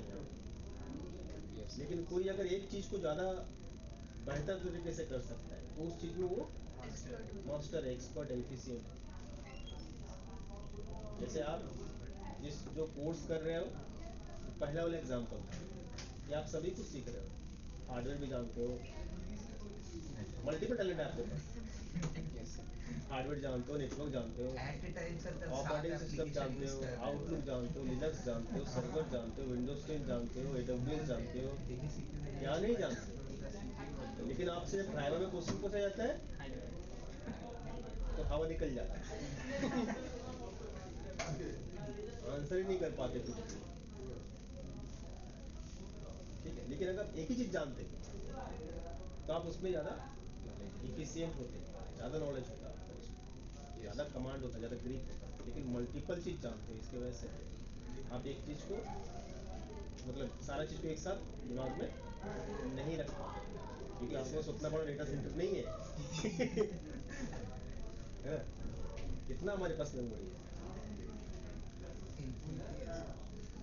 तो ये पुराना हो गया, अभी क्लासिक यूज़ नहीं करते, इसलिए इसको हम लोग यहाँ पे क्या लिखे हैं, it's a previous generation. Yes sir, है ना, उससे बेटर आ गया है सर्विसेज।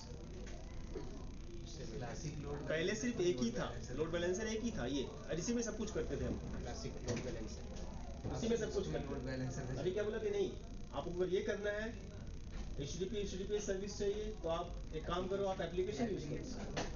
आपको अगर नेटवर्क लोड बैलेंसर के लिए चाहिए तो आप सिर्फ NLB यूज करो, ये स्पेसिफाई कर दिया AWS, जो पहले नहीं किया था।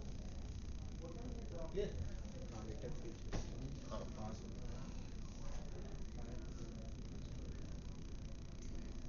अच्छा अब कहाँ पे हैं हम लोग, यहाँ पे load balancer gets a public IP address. Yes.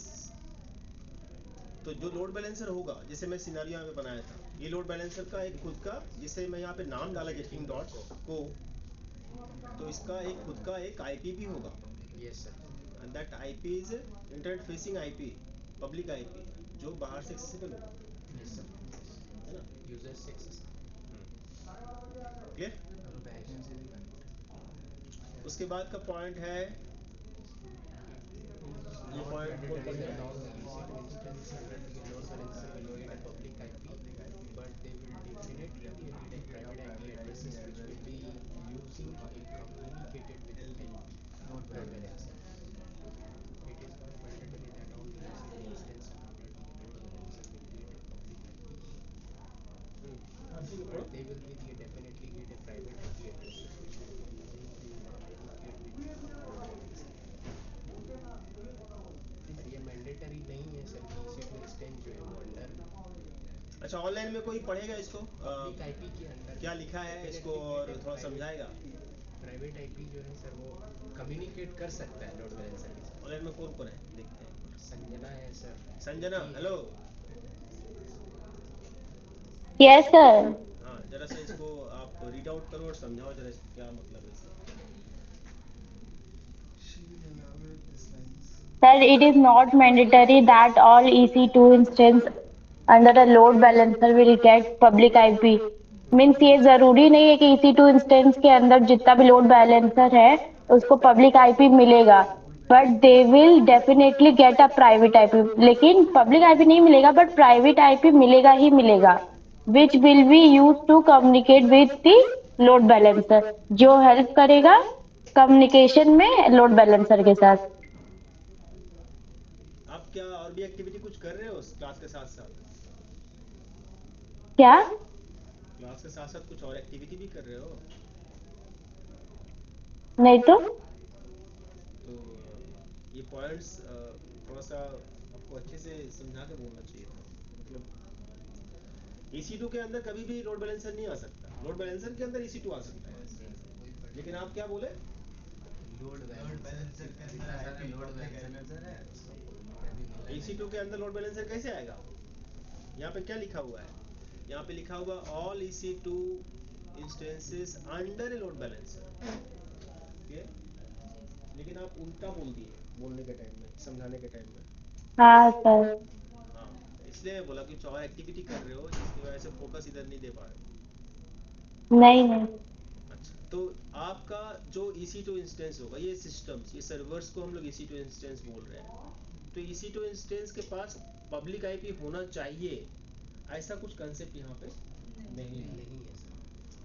EC2 instance अगर प्राइवेट IP लेके भी बैठा है तो भी कोई दिक्कत नहीं है, ये प्राइवेट IP से ही कम्युनिकेट कर लेगा लोड बैलेंसर से। मुझे एक ही पब्लिक IP चाहिए, किसके लिए? लोड बैलेंसर के लिए, जो बाहर से एक्सेसिबल होगा। बाहर से यूजर इसको हिट करेगा, लोड बैलेंसर को, और लोड बैलेंसर फिर इस रिक्वेस्ट को फॉरवर्ड करेगा जो सर्वर के पास लोड कर रहा है उसको। तो ये जरूरी नहीं है कि सभी EC2 इंस्टेंस के पास पब्लिक IP होना चाहिए। It is not required, it is not mandatory. यही पॉइंट यहाँ पे साफ साफ मेंशन किया गया है। कोई पूछता है अगर कि लोड बैलेंसर में अगर कॉन्फ़िगर कर रहा हूँ तो मुझे क्या EC2 इंस्टेंस में पब्लिक IP देना ही पड़ेगा? तो मैं बोलूँगा नहीं, ऐसा मैंडेटरी नहीं है। मैं अगर चाहूँ तो प्राइवेट IP के थ्रू से भी लोड बैलेंसर के साथ कनेक्टिविटी करवा सकता हूँ। Is it clear for everyone?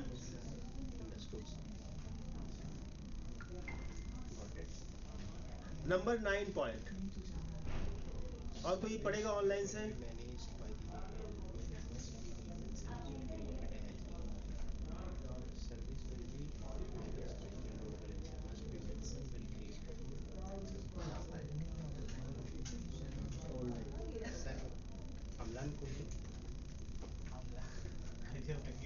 अरे क्या हुआ ऑनलाइन में? बाकी लोग किधर है? नहीं कोई?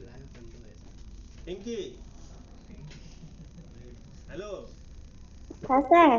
पढ़ो। Service will be managed by load balance, must be maintained while create a load balance. हाँ, LV কি বুঝলে? মানে লোড ব্যালেন্সটাকে ম্যানেজ করতে হবে এবং মেনটেন ক্রিয়েট করার সময় মেনটেন করে ক্রিয়েট করতে হবে। नहीं, इस पॉइंट में ये साफ साफ लिखा है कि if you want to create a web server, आप अगर ये वेब सर्वर क्रिएट कर रहे हो, फॉर एग्जांपल मैं बता रहा हूँ, तो वेब सर्वर जो आपका एक्सेस होगा वो यूजर का एक्सेस करेगा यूजिंग अ वेब ब्राउजर। हो सकता है कि वो एक्सेस करे यूजिंग HTTP या फिर एक्सेस करे HTTPS, है ना? यस सर, तो मुझे जब मैं लोड बैलेंसर कॉन्फ़िगर करूंगा, मुझे ये भी डिफाइन करना पड़ेगा कि मैं किस सर्विस के लिए ये लोड बैलेंसर कॉन्फ़िगर कर रहा हूँ। क्लियर? साथ में मुझे ये भी डिफाइन करना पड़ेगा लोड बैलेंसर में कि मैं जो लोड बैलेंसिंग कर रहा हूँ किस प्रोटोकॉल के लिए कर रहा हूँ। तो मैं अगर HTTP के लिए सिर्फ कर रहा हूँ तो मैं HTTP यहाँ पे लोड बैलेंसर में चेक करूंगा। इसे मैं एप्लीकेशन लोड बैलेंसर कॉन्फ़िगर कर रहा हूँ, ठीक है? एप्लीकेशन लोड बैलेंसर कैसे क्यों कॉन्फ़िगर करते हैं? HTTPS के लिए करते हैं। तो मेरा सर्वर किस में होस्टिंग किया गया है? HTTP में किया गया है, HTTPS में किया गया है? अगर HTTP में किया गया है तो मुझे लोड बैलेंसर में HTTP डिफाइन करना पड़ेगा, तभी लोड बैलेंसर समझेगा कि HTTP रिक्वेस्ट मेरे को फॉरवर्ड करना है। उसको वेब सर्वर पे एक्सेस चाहिए। ये आपको करना ही है। मस्ट मतलब क्या बोल रहा है? करना ही है आपको, मैंडेटरी है, must be mention. Clear?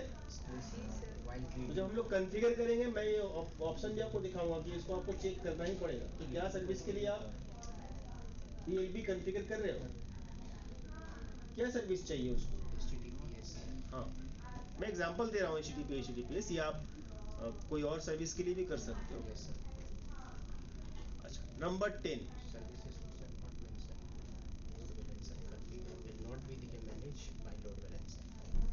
Number 9 और नंबर 10 तो सेम ही हो गया। हाँ सर, थोड़ा सा उल्टा घुमा के बोला। Yes sir, services which are not mentioning in load balancers. क्या मतलब जो कि सर्विसेज यहाँ पर लोड मेंशन बैलेंसर नहीं में मेंशन नहीं की है। But configure will not be manage by load balancer. फिर कॉन्फ़िगर करते वक्त सर वो नहीं रहेगा।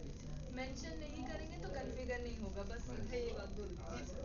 आपको अगर बिरयानी नहीं खाना है, अब आप बिरयानी ऑर्डर नहीं करोगे, यही लिखा हुआ है। आपको तो क्या मतलब, खिलाना है। मैं अगर किसी सर्विस को यूज नहीं करना चाहता हूँ, Yes. तो वो सर्विस आपको लोड बैलेंसर में मेंशन करने का कोई जरूरत नहीं है। यही लिखा है साफ साफ। क्या गोल गोल तुम घूम रहे हो? पढ़ो वापस, रीडिंग पढ़ो, क्या लिखा है? Services which are not mentioned in load balancer, configure will not be mentioned by load balancer. यही तो लिखा है। I don't want to eat biryani, so I don't like to order biryani. Simple सवाल। मुझे अगर HTTP सर्विस नहीं चाहिए, Yes sir. तो मैं लोड बैलेंसर में HTTP को वहाँ पे कॉन्फ़िगर नहीं करूँगा, मैं चेक नहीं करूँगा। अब वो लोड बैलेंसर के द्वारा मैनेज भी नहीं होगा। हाँ, बिकॉज मैं Yes, sir. कॉन्फ़िगर ही नहीं कर रहा हूँ। Yes sir. Now next is terms. So ये काफी इंपॉर्टेंट है। ये तीन चीज जो है आपको समझना पड़ेगा। These three things are very important. Listener target भी बना। ये तीनों चीज को आपको पहले समझना है, तभी आप लोड बैलेंसर को प्रॉपरली कॉन्फ़िगर कर पाओगे और ये प्रॉपरली वर्क भी करेगा। ये अगर समझ में नहीं आ रहा है तो आप प्रॉपरली कॉन्फ़िगर नहीं कर पाओगे। कॉन्फ़िगर कर भी लोगे तो ये कैसे काम कर रहा है बैकएंड में, ये आपको समझ में नहीं आएगा। ठीक है, तो तीन चीज क्या क्या है? एक लिसनर है, दूसरा तुम्हारा टारगेट ग्रुप है, और तीसरा तुम्हारा टारगेट। ठीक है, फर्स्ट हम लोग बात करते हैं लिसनर के बारे में। लिसनर मतलब क्या होता है? अगर हिंदी में बोले, इसको ट्रांसलेट करें, listener, what is the meaning of listener? Sir, we are listener. Hindi में ट्रांसलेट करो लिसनर को, मतलब क्या होता है? सर सुनने वाला, आप बोल रहे हैं हम लोग सुन रहे हैं। हाँ, कहाँ सुन रहे हो? बोल भी तो रहे हो। सुन रहे तो चुप रहो। तो लिसनर मतलब होता है क्या? जो लिसन करता है, जो सुनता है, श्रोता बोल रहा है। श्रोता। यस। श्रोता। तो जब आप ELB कॉन्फ़िगर करोगे तो आपको यहाँ पे ऐसा कुछ दिखेगा नहीं। ये बैकएंड में वर्चुअली ये काम करता है। ये ELB के अंदर ही होता है, that is called listener. Listener वो एंटिटी होता है जो यूजर का रिक्वेस्ट को लिसन करता है। क्या करता है? यूजर का रिक्वेस्ट को रीड करता है कि क्या रिक्वेस्ट आया है मेरे पास। ये तो डोरा प्रोसेस वाला सिस्टम है थोड़ा। हाँ, क्या रिक्वेस्ट आया है? He is requesting what type of request? He is requesting for HTTP access और HTTP। या फिर कोई और सर्विस के लिए रिक्वेस्ट कर रहा है? अगर HTTP के लिए रिक्वेस्ट कर रहा है तो मुझे कहाँ पे भेजना चाहिए? मुझे LB के पास भेजना चाहिए, बिकॉज LB में HTTP मेंशन किया हुआ है। Yes, वो sir. एप्लीकेशन है। तो लिस्टर यहीं पे फिल्टरिंग करता है कि रिक्वेस्ट को इधर भेजना है या नहीं भेजना है। Yes, sir. Understood. ये लिस्टर क्या समझ में आ गया? दूसरा कंसेप्ट क्या है? ये लिस्टर कहाँ पे रहेगा? LB में रहेगा। ठीक है, दूसरा कंसेप्ट क्या है आपका? Target group. तो टारगेट ग्रुप को थोड़ा समझ लेते हैं। टारगेट ग्रुप क्या है? अरे कैसा कलर आ रहा है? ठीक है सर, देख रहे हैं। टारगेट ग्रुप को समझने से पहले और एक यहाँ पे नंबर 3 जो आपका टारगेट को समझ लेते हैं। टारगेट मतलब क्या होता है? टारगेट मतलब होता है क्या कि ये जो रिक्वेस्ट आया है ये कहाँ पे फॉरवर्ड होगा? किसी एक EC2 इंस्टेंस के पास फॉरवर्ड होगा, किसी एक के पास होगा, सबके पास नहीं जाएगा। Okay sir. ऑब्जेक्टिव है ना? हाँ, तो टारगेट मतलब होता है क्या? आपके पास जो EC2 इंस्टेंस है, EC2। ये आपका टारगेट है। Yes. मतलब सर्वर, ये आपका टारगेट है। टारगेट 1, टारगेट 2, अगर मल्टीपल सर्वर है और भी सर्वर है तो टारगेट 3। Yes, sir. Target 1. तो ये टारगेट को लेके जो ग्रुप बनता है, इसको क्या बोलते हैं हम लोग? Target group. Target group. ऐसे यहाँ पे भी वही लिखा हुआ है target group is known as जितना इनसाइड उसके अंदर में जितने सारे टारगेट्स है उसको लेकर के टारगेट ग्रुप। जैसे हम लोग पहले क्लस्टर बोलते थे, तो यहाँ पे टारगेट ग्रुप बोला जाता है। इस टारगेट ग्रुप के अंदर जितने सारे EC2 इंस्टेंस है सब टारगेट है और इस टारगेट ग्रुप का मेंबर है। क्लियर? अगर कोई EC2 इंस्टेंस इस टारगेट ग्रुप का मेंबर नहीं है, जैसे एक EC2 इंस्टेंस इधर बना हुआ है फॉर एग्जांपल, ये एक EC2 इंस्टेंस है बट ये टारगेट नहीं है, मतलब इस टारगेट ग्रुप का मेंबर नहीं है। अगर HTTP का रिक्वेस्ट आता है, लिसन होता है यहाँ पे, तो लोड बैलेंसर कहाँ पे फॉरवर्ड करेगा? टारगेट ग्रुप में। It will forward to target group. ये आपका ग्रुप है। यहाँ पे 2-3 सर्वर्स हैं जिसको मिलाकर के टारगेट ग्रुप बना हुआ है। तो टारगेट ग्रुप पर फॉरवर्ड करेगा और इस टारगेट ग्रुप क्या चेक करेगा कि कौन सा टारगेट मेरा सबसे कम यूज हो रहा है या फिर लोड किसके ऊपर कम है। मतलब वो लोड के अगर अंदर डिफाइन करेगा। तो ये रिक्वेस्ट को उसी टारगेट के पास भेजेगा जो टारगेट तुम्हारा, जो सर्वर जो सबसे कम यूज हो रहा है, जिसमें लोड काफी कम है। उसके बाद ये आपका यहाँ से रिस्पॉन्स आएगा और ये रिप्लाई इसके पास आएगा। अगर ये मशीन इस टारगेट का मेंबर नहीं है तो कभी भी टारगेट ग्रुप का रिक्वेस्ट इस मशीन के पास नहीं जाएगा। समझ में आया? टारगेट ग्रुप का मेंबर जो होगा वही उस रिक्वेस्ट का रिस्पॉन्स करेगा। जो मेंबर नहीं है वो रिस्पॉन्स कभी नहीं कर पाएगा, तो उसके पास रिक्वेस्ट जाएगा ही नहीं। ये भी किसके पास भेजेगा? टारगेट ग्रुप के पास भेजेगा। टारगेट ग्रुप क्या चेक करेगा कि कौन सा टारगेट मेरा फ्री है, किसके पास लोड कम है, उसके पास वो भेजेगा। तो ये पूरा कंसेप्ट इस तरह से ही काम करता है। क्या ये आपका लिसनर है जो यूजर से एग्जिट, ये रिक्वेस्ट कहाँ पे आएगा? लिसनर के पास। उसके बाद ये कहाँ भेजा जाएगा? इसके पास भेजा जाएगा टारगेट ग्रुप के पास। और ये टारगेट ग्रुप जो है वो क्या करेगा? वो चेक करेगा कौन सा टारगेट फ्री है। अगर ये फ्री है EC2 इंस्टेंस तो रिक्वेस्ट इसके पास। So that is the way how data will be transferred in this EC2 instance ELB। ये पूरा ELB में डेटा को इस तरह से ही ट्रांसफर करते हैं, हम मैनेज करते हैं ट्रैफिक। ये एक्चुअली रियल सिनेरियो में भी लोड बैलेंसर ऐसे ही पड़ती है। लोड बैलेंसर ऐसे ही काम करता है। क्लियर? ये 3 डिफरेंट एंटिटी है और तीनों एंटिटी मिलके ही काम करते हैं। एक एंटिटी अगर काम करना बंद कर दे तो आपका काम फिर नहीं होगा, है ना? इस कंसेप्ट में किसी का कोई क्वेश्चन है, कोई डाउट्स है या फिर कोई समझ में जहाँ पे कहीं पे भी नहीं आया है, ऐसा कुछ है क्या? सर ये चीज़ भी हम लोग को जब कॉन्फ़िगर करेंगे। अच्छा, एक ELB में मल्टीपल टारगेट ग्रुप हो सकता है क्या? एक ELB के अंदर मल्टीपल टारगेट ग्रुप हो सकता है? टारगेट ग्रुप्स मल्टीपल, हाँ,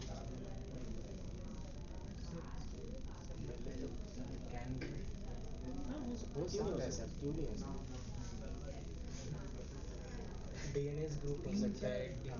अच्छा, यहाँ पे तो लिखा ही हुआ है कि लोड बैलेंसर लिसनर क्या है। तो it listens to all incoming traffic to find out which service the traffic is requesting. Then target group क्या करेगा? Target group is a cluster of EC2 instance which incoming traffic will be distributed. और target क्या है? Individual EC2 instance है। ठीक है। अब आते हैं हेल्थ चेकिंग थ्रेशोल्ड। ये क्या होता है? By default every 300 second EC2 instance will check by the health checker। EC2 instance का हेल्थ चेक किया जाएगा कि ये प्रॉपर वर्क कर रहा है या नहीं कर रहा है। बाय डिफॉल्ट 5 मिनट है ना? Load balance. तो ये क्यों जरूरी है हेल्थ चेक करना? इज इट गुड और नॉट दिस इंस्टेंस? क्यों चेक करना इम्पोर्टेंट है? लोड अगर क्योंकि उसको ट्रैफिक को डिस्ट्रीब्यूट करना है, उसको लोड को क्या करना है? डिस्ट्रीब्यूट करना है। तो ये अगर लोड ले ही नहीं पाएगा तो इसके पास में ट्रैफिक क्यों भेजूँ? इसलिए वो चेक तो इसका मेरा हेल्थ चेक करना पड़ेगा। मुझे मालूम कैसे चलेगा कि लोड ले पाया कि नहीं ले पाएगा? इसका हेल्थ देखेंगे हम। अजय का अभी तबीयत खराब है, बीमार है ना, और उसको मैं दुनिया का काम दे दिया करने के लिए, काम कर पाएगा क्या? नहीं काम कर पाएगा। तो उसका इफेक्ट क्या होगा? नहीं काम नहीं हो पाएगा। काम नहीं होगा, इसका इफेक्ट क्या होगा? आउटपुट क्या आएगा? आउटपुट होगा मेरा रेपुटेशन खराब होगा। काम कौन दिया था? मेरे को बात सुनना पड़ेगा क्योंकि काम कंप्लीट नहीं हुआ, है ना? तो सेम है कि ELB को ये भी चेक करना पड़ेगा कि मेरा जो टारगेट है, मेरा जो EC2 इंस्टेंस है वो प्रॉपर वर्क कर रहा है या नहीं कर रहा है। सो हेल्थ चेक करना इम्पोर्टेंट है उसमें। तो बाय डिफॉल्ट ये एवरी 5 मिनट या 300 सेकेंड बाद ये सबका हेल्थ चेक करता रहता है। There is a threshold time, interval इसका टाइम। भी परफॉर्मेंस शो होगा स्केलिंग में, नहीं, auto scaling is different thing. Load balancer में शो होगा ना हाँ, चेकिंग किसका क्या परसेंटेज है। ना अब टारगेट टाइप के बारे में अभी तक हम लोग बात कर रहे थे कि EC2 इंस्टेंस होगा, बट ऐसा नहीं है। टारगेट आप सिर्फ EC2 इंस्टेंस नहीं, और भी ऑब्जेक्ट है जिसको बना सकते हैं। IP एड्रेस को भी आप यूज कर सकते हो टारगेट। और एक कंसेप्ट है that is called lambda, AWS lambda, जो आगे चल के हम लोग सीखेंगे लैम्डा क्या होता है। इसको भी यूज कर सकते हो lambda, AWS lambda as application, तो एज ए टारगेट यूज कर सकते हो। लेकिन अगर आप IP एड्रेस यूज करते हो तो IP एड्रेस स्पेसिफिक रेंज है AWS में, उसी रेंज को आपको यूज करना पड़ेगा। उसके बाहर का किसी रेंज को आप यूज नहीं कर सकते। क्या रेंज है? तो ये रेंज आपसे कोई पूछ सकता है कि क्या IP रेंजेस है जिसको हम टारगेट ग्रुप के टारगेट के हिसाब से यूज कर सकते हैं ELB। तो यहाँ पे आप देख रहे हो 4 रेंज है। 10 का रेंज है, 100 का रेंज है, बट 100 का रेंज अगर बोलेंगे तो 164 बताया गया, इसका CIDR 10 है। और नॉर्मल जो है वो 3 का देख रहे हो कि इसका भी CIDR डिफरेंट है, 12 है, नॉट 16। क्लास B का IP है, बट ये क्लासलेस IP है, सबनेट सुपर नेटिंग किया हुआ है। थर्ड वन भी पहला वाला ही जो है वो ठीक है, तो इंटर क्लास इसी रेंज को आपको यूज करना पड़ेगा। We can not use any other IP addresses. कोई और प्राइवेट IP या पब्लिक IP मैं टारगेट यूज नहीं कर सकता हूँ। मैं IP अगर चूज करता हूँ एज ए टारगेट, आपको यहाँ पे लिमिटेशन दिया गया है, AWS आपको लिमिटेड कर दिया है कि आपको सिर्फ इसी IP एड्रेस को यूज करना है अगर टारगेट के हिसाब से आप IP को चूज करते हो। इसके बाहर आप किसी भी IP को यूज नहीं कर सकते, वो भले वो पब्लिक हो या प्राइवेट हो। क्लियर? तो जब आप ELB कॉन्फ़िगर करोगे आपसे यही पूछा जाएगा कि किस तरह का टारगेट आप लेना चाहते हो, EC2 इंस्टेंस लेना है, लैम्डा लेना है या फिर IP लेना है। अगर IP चूज करोगे तो IP चूज जब करोगे तो वहाँ पे लिस्ट आ जाएगा कि इस IP में से कौन सा IP आपको लेना है। आपको नए से IP देने का जगह नहीं दिया जाएगा। क्लियर? मतलब सिलेक्ट कर लेना। हाँ। अब आते हैं, कॉफी आ गया अरे टाइम तो खत्म हो गया। नहीं सर, बोलो बोलिए ना। साढ़े गोड़ा अरे दूसरा बैच भी है। अच्छा लग रहा जितना फीस तुम दे रहे हो वो लोग भी उतना ही दे रहा है। ये तो जाती होगा ना, उसको भी पढ़ाना पड़ेगा। है, अच्छा लग रहा सेकेंड वाला जो पार्ट है अदर फैक्ट्स, ये आप लोगों के लिए टास्क है। आप इसको घर में नहीं पढ़ो, स्टडी करो, रिसर्च करो। अगर फिर भी डाउट्स निकल के आ रहा है, क्वेश्चन निकल के आ रहा है, तो उसको हम लोग डिस्कस कर सकते हैं क्लास में, कोई दिक्कत नहीं है। और next day we will do the practicals, कि थोड़ा सा लंबा प्रैक्टिकल होगा, तो स्टेप्स आपको लिखना है कॉपी में, अदरवाइज आप गड़बड़ा जाओगे फर्स्ट टाइम जब करोगे। है। इसमें भी बिलिंग है। बिलिंग तो आएगा, बना के छोड़ दोगे तो बिल आएगा, बना के तुरंत हटा देना। ठीक है, ठीक है। तो ये हम लोग नेक्स्ट डे डिस्कस करेंगे। तो सबके लिए ये टास्क दिया गया है, ये पॉइंट्स, ठीक है। आप लोग सभी लोग लिख चुके हो, और इसको एक बार घर में पढ़ो, एक एक पॉइंट अच्छे से बारीकी से पढ़ो, ग्रुप में चेक करो तो और उसको समझो। अगर समझ में नहीं आता है तो पॉइंट कर लो, नोट कर लो, ओके सर। और फिर नेक्स्ट डे डिस्कस करेंगे पॉइंट्स जो समझ में नहीं आए। ठीक है, तो मैं इसको बंद करता हूँ अभी। Okay sir. ओके, सो आज इतना ही रखते हैं। नेक्स्ट डे फिर डिस्कस कर। नेक्स्ट डे आप लोगों का शायद मॉक है। यस सर, फ्राइडे फ्राइडे को नेक्स्ट क्लास हम लोग का फिर कब होगा? सैटरडे को। सैटरडे को, हाँ सैटरडे को हमारा फिर क्लास है। ठीक है, चलो ओके, बाय बाय एवरीवन।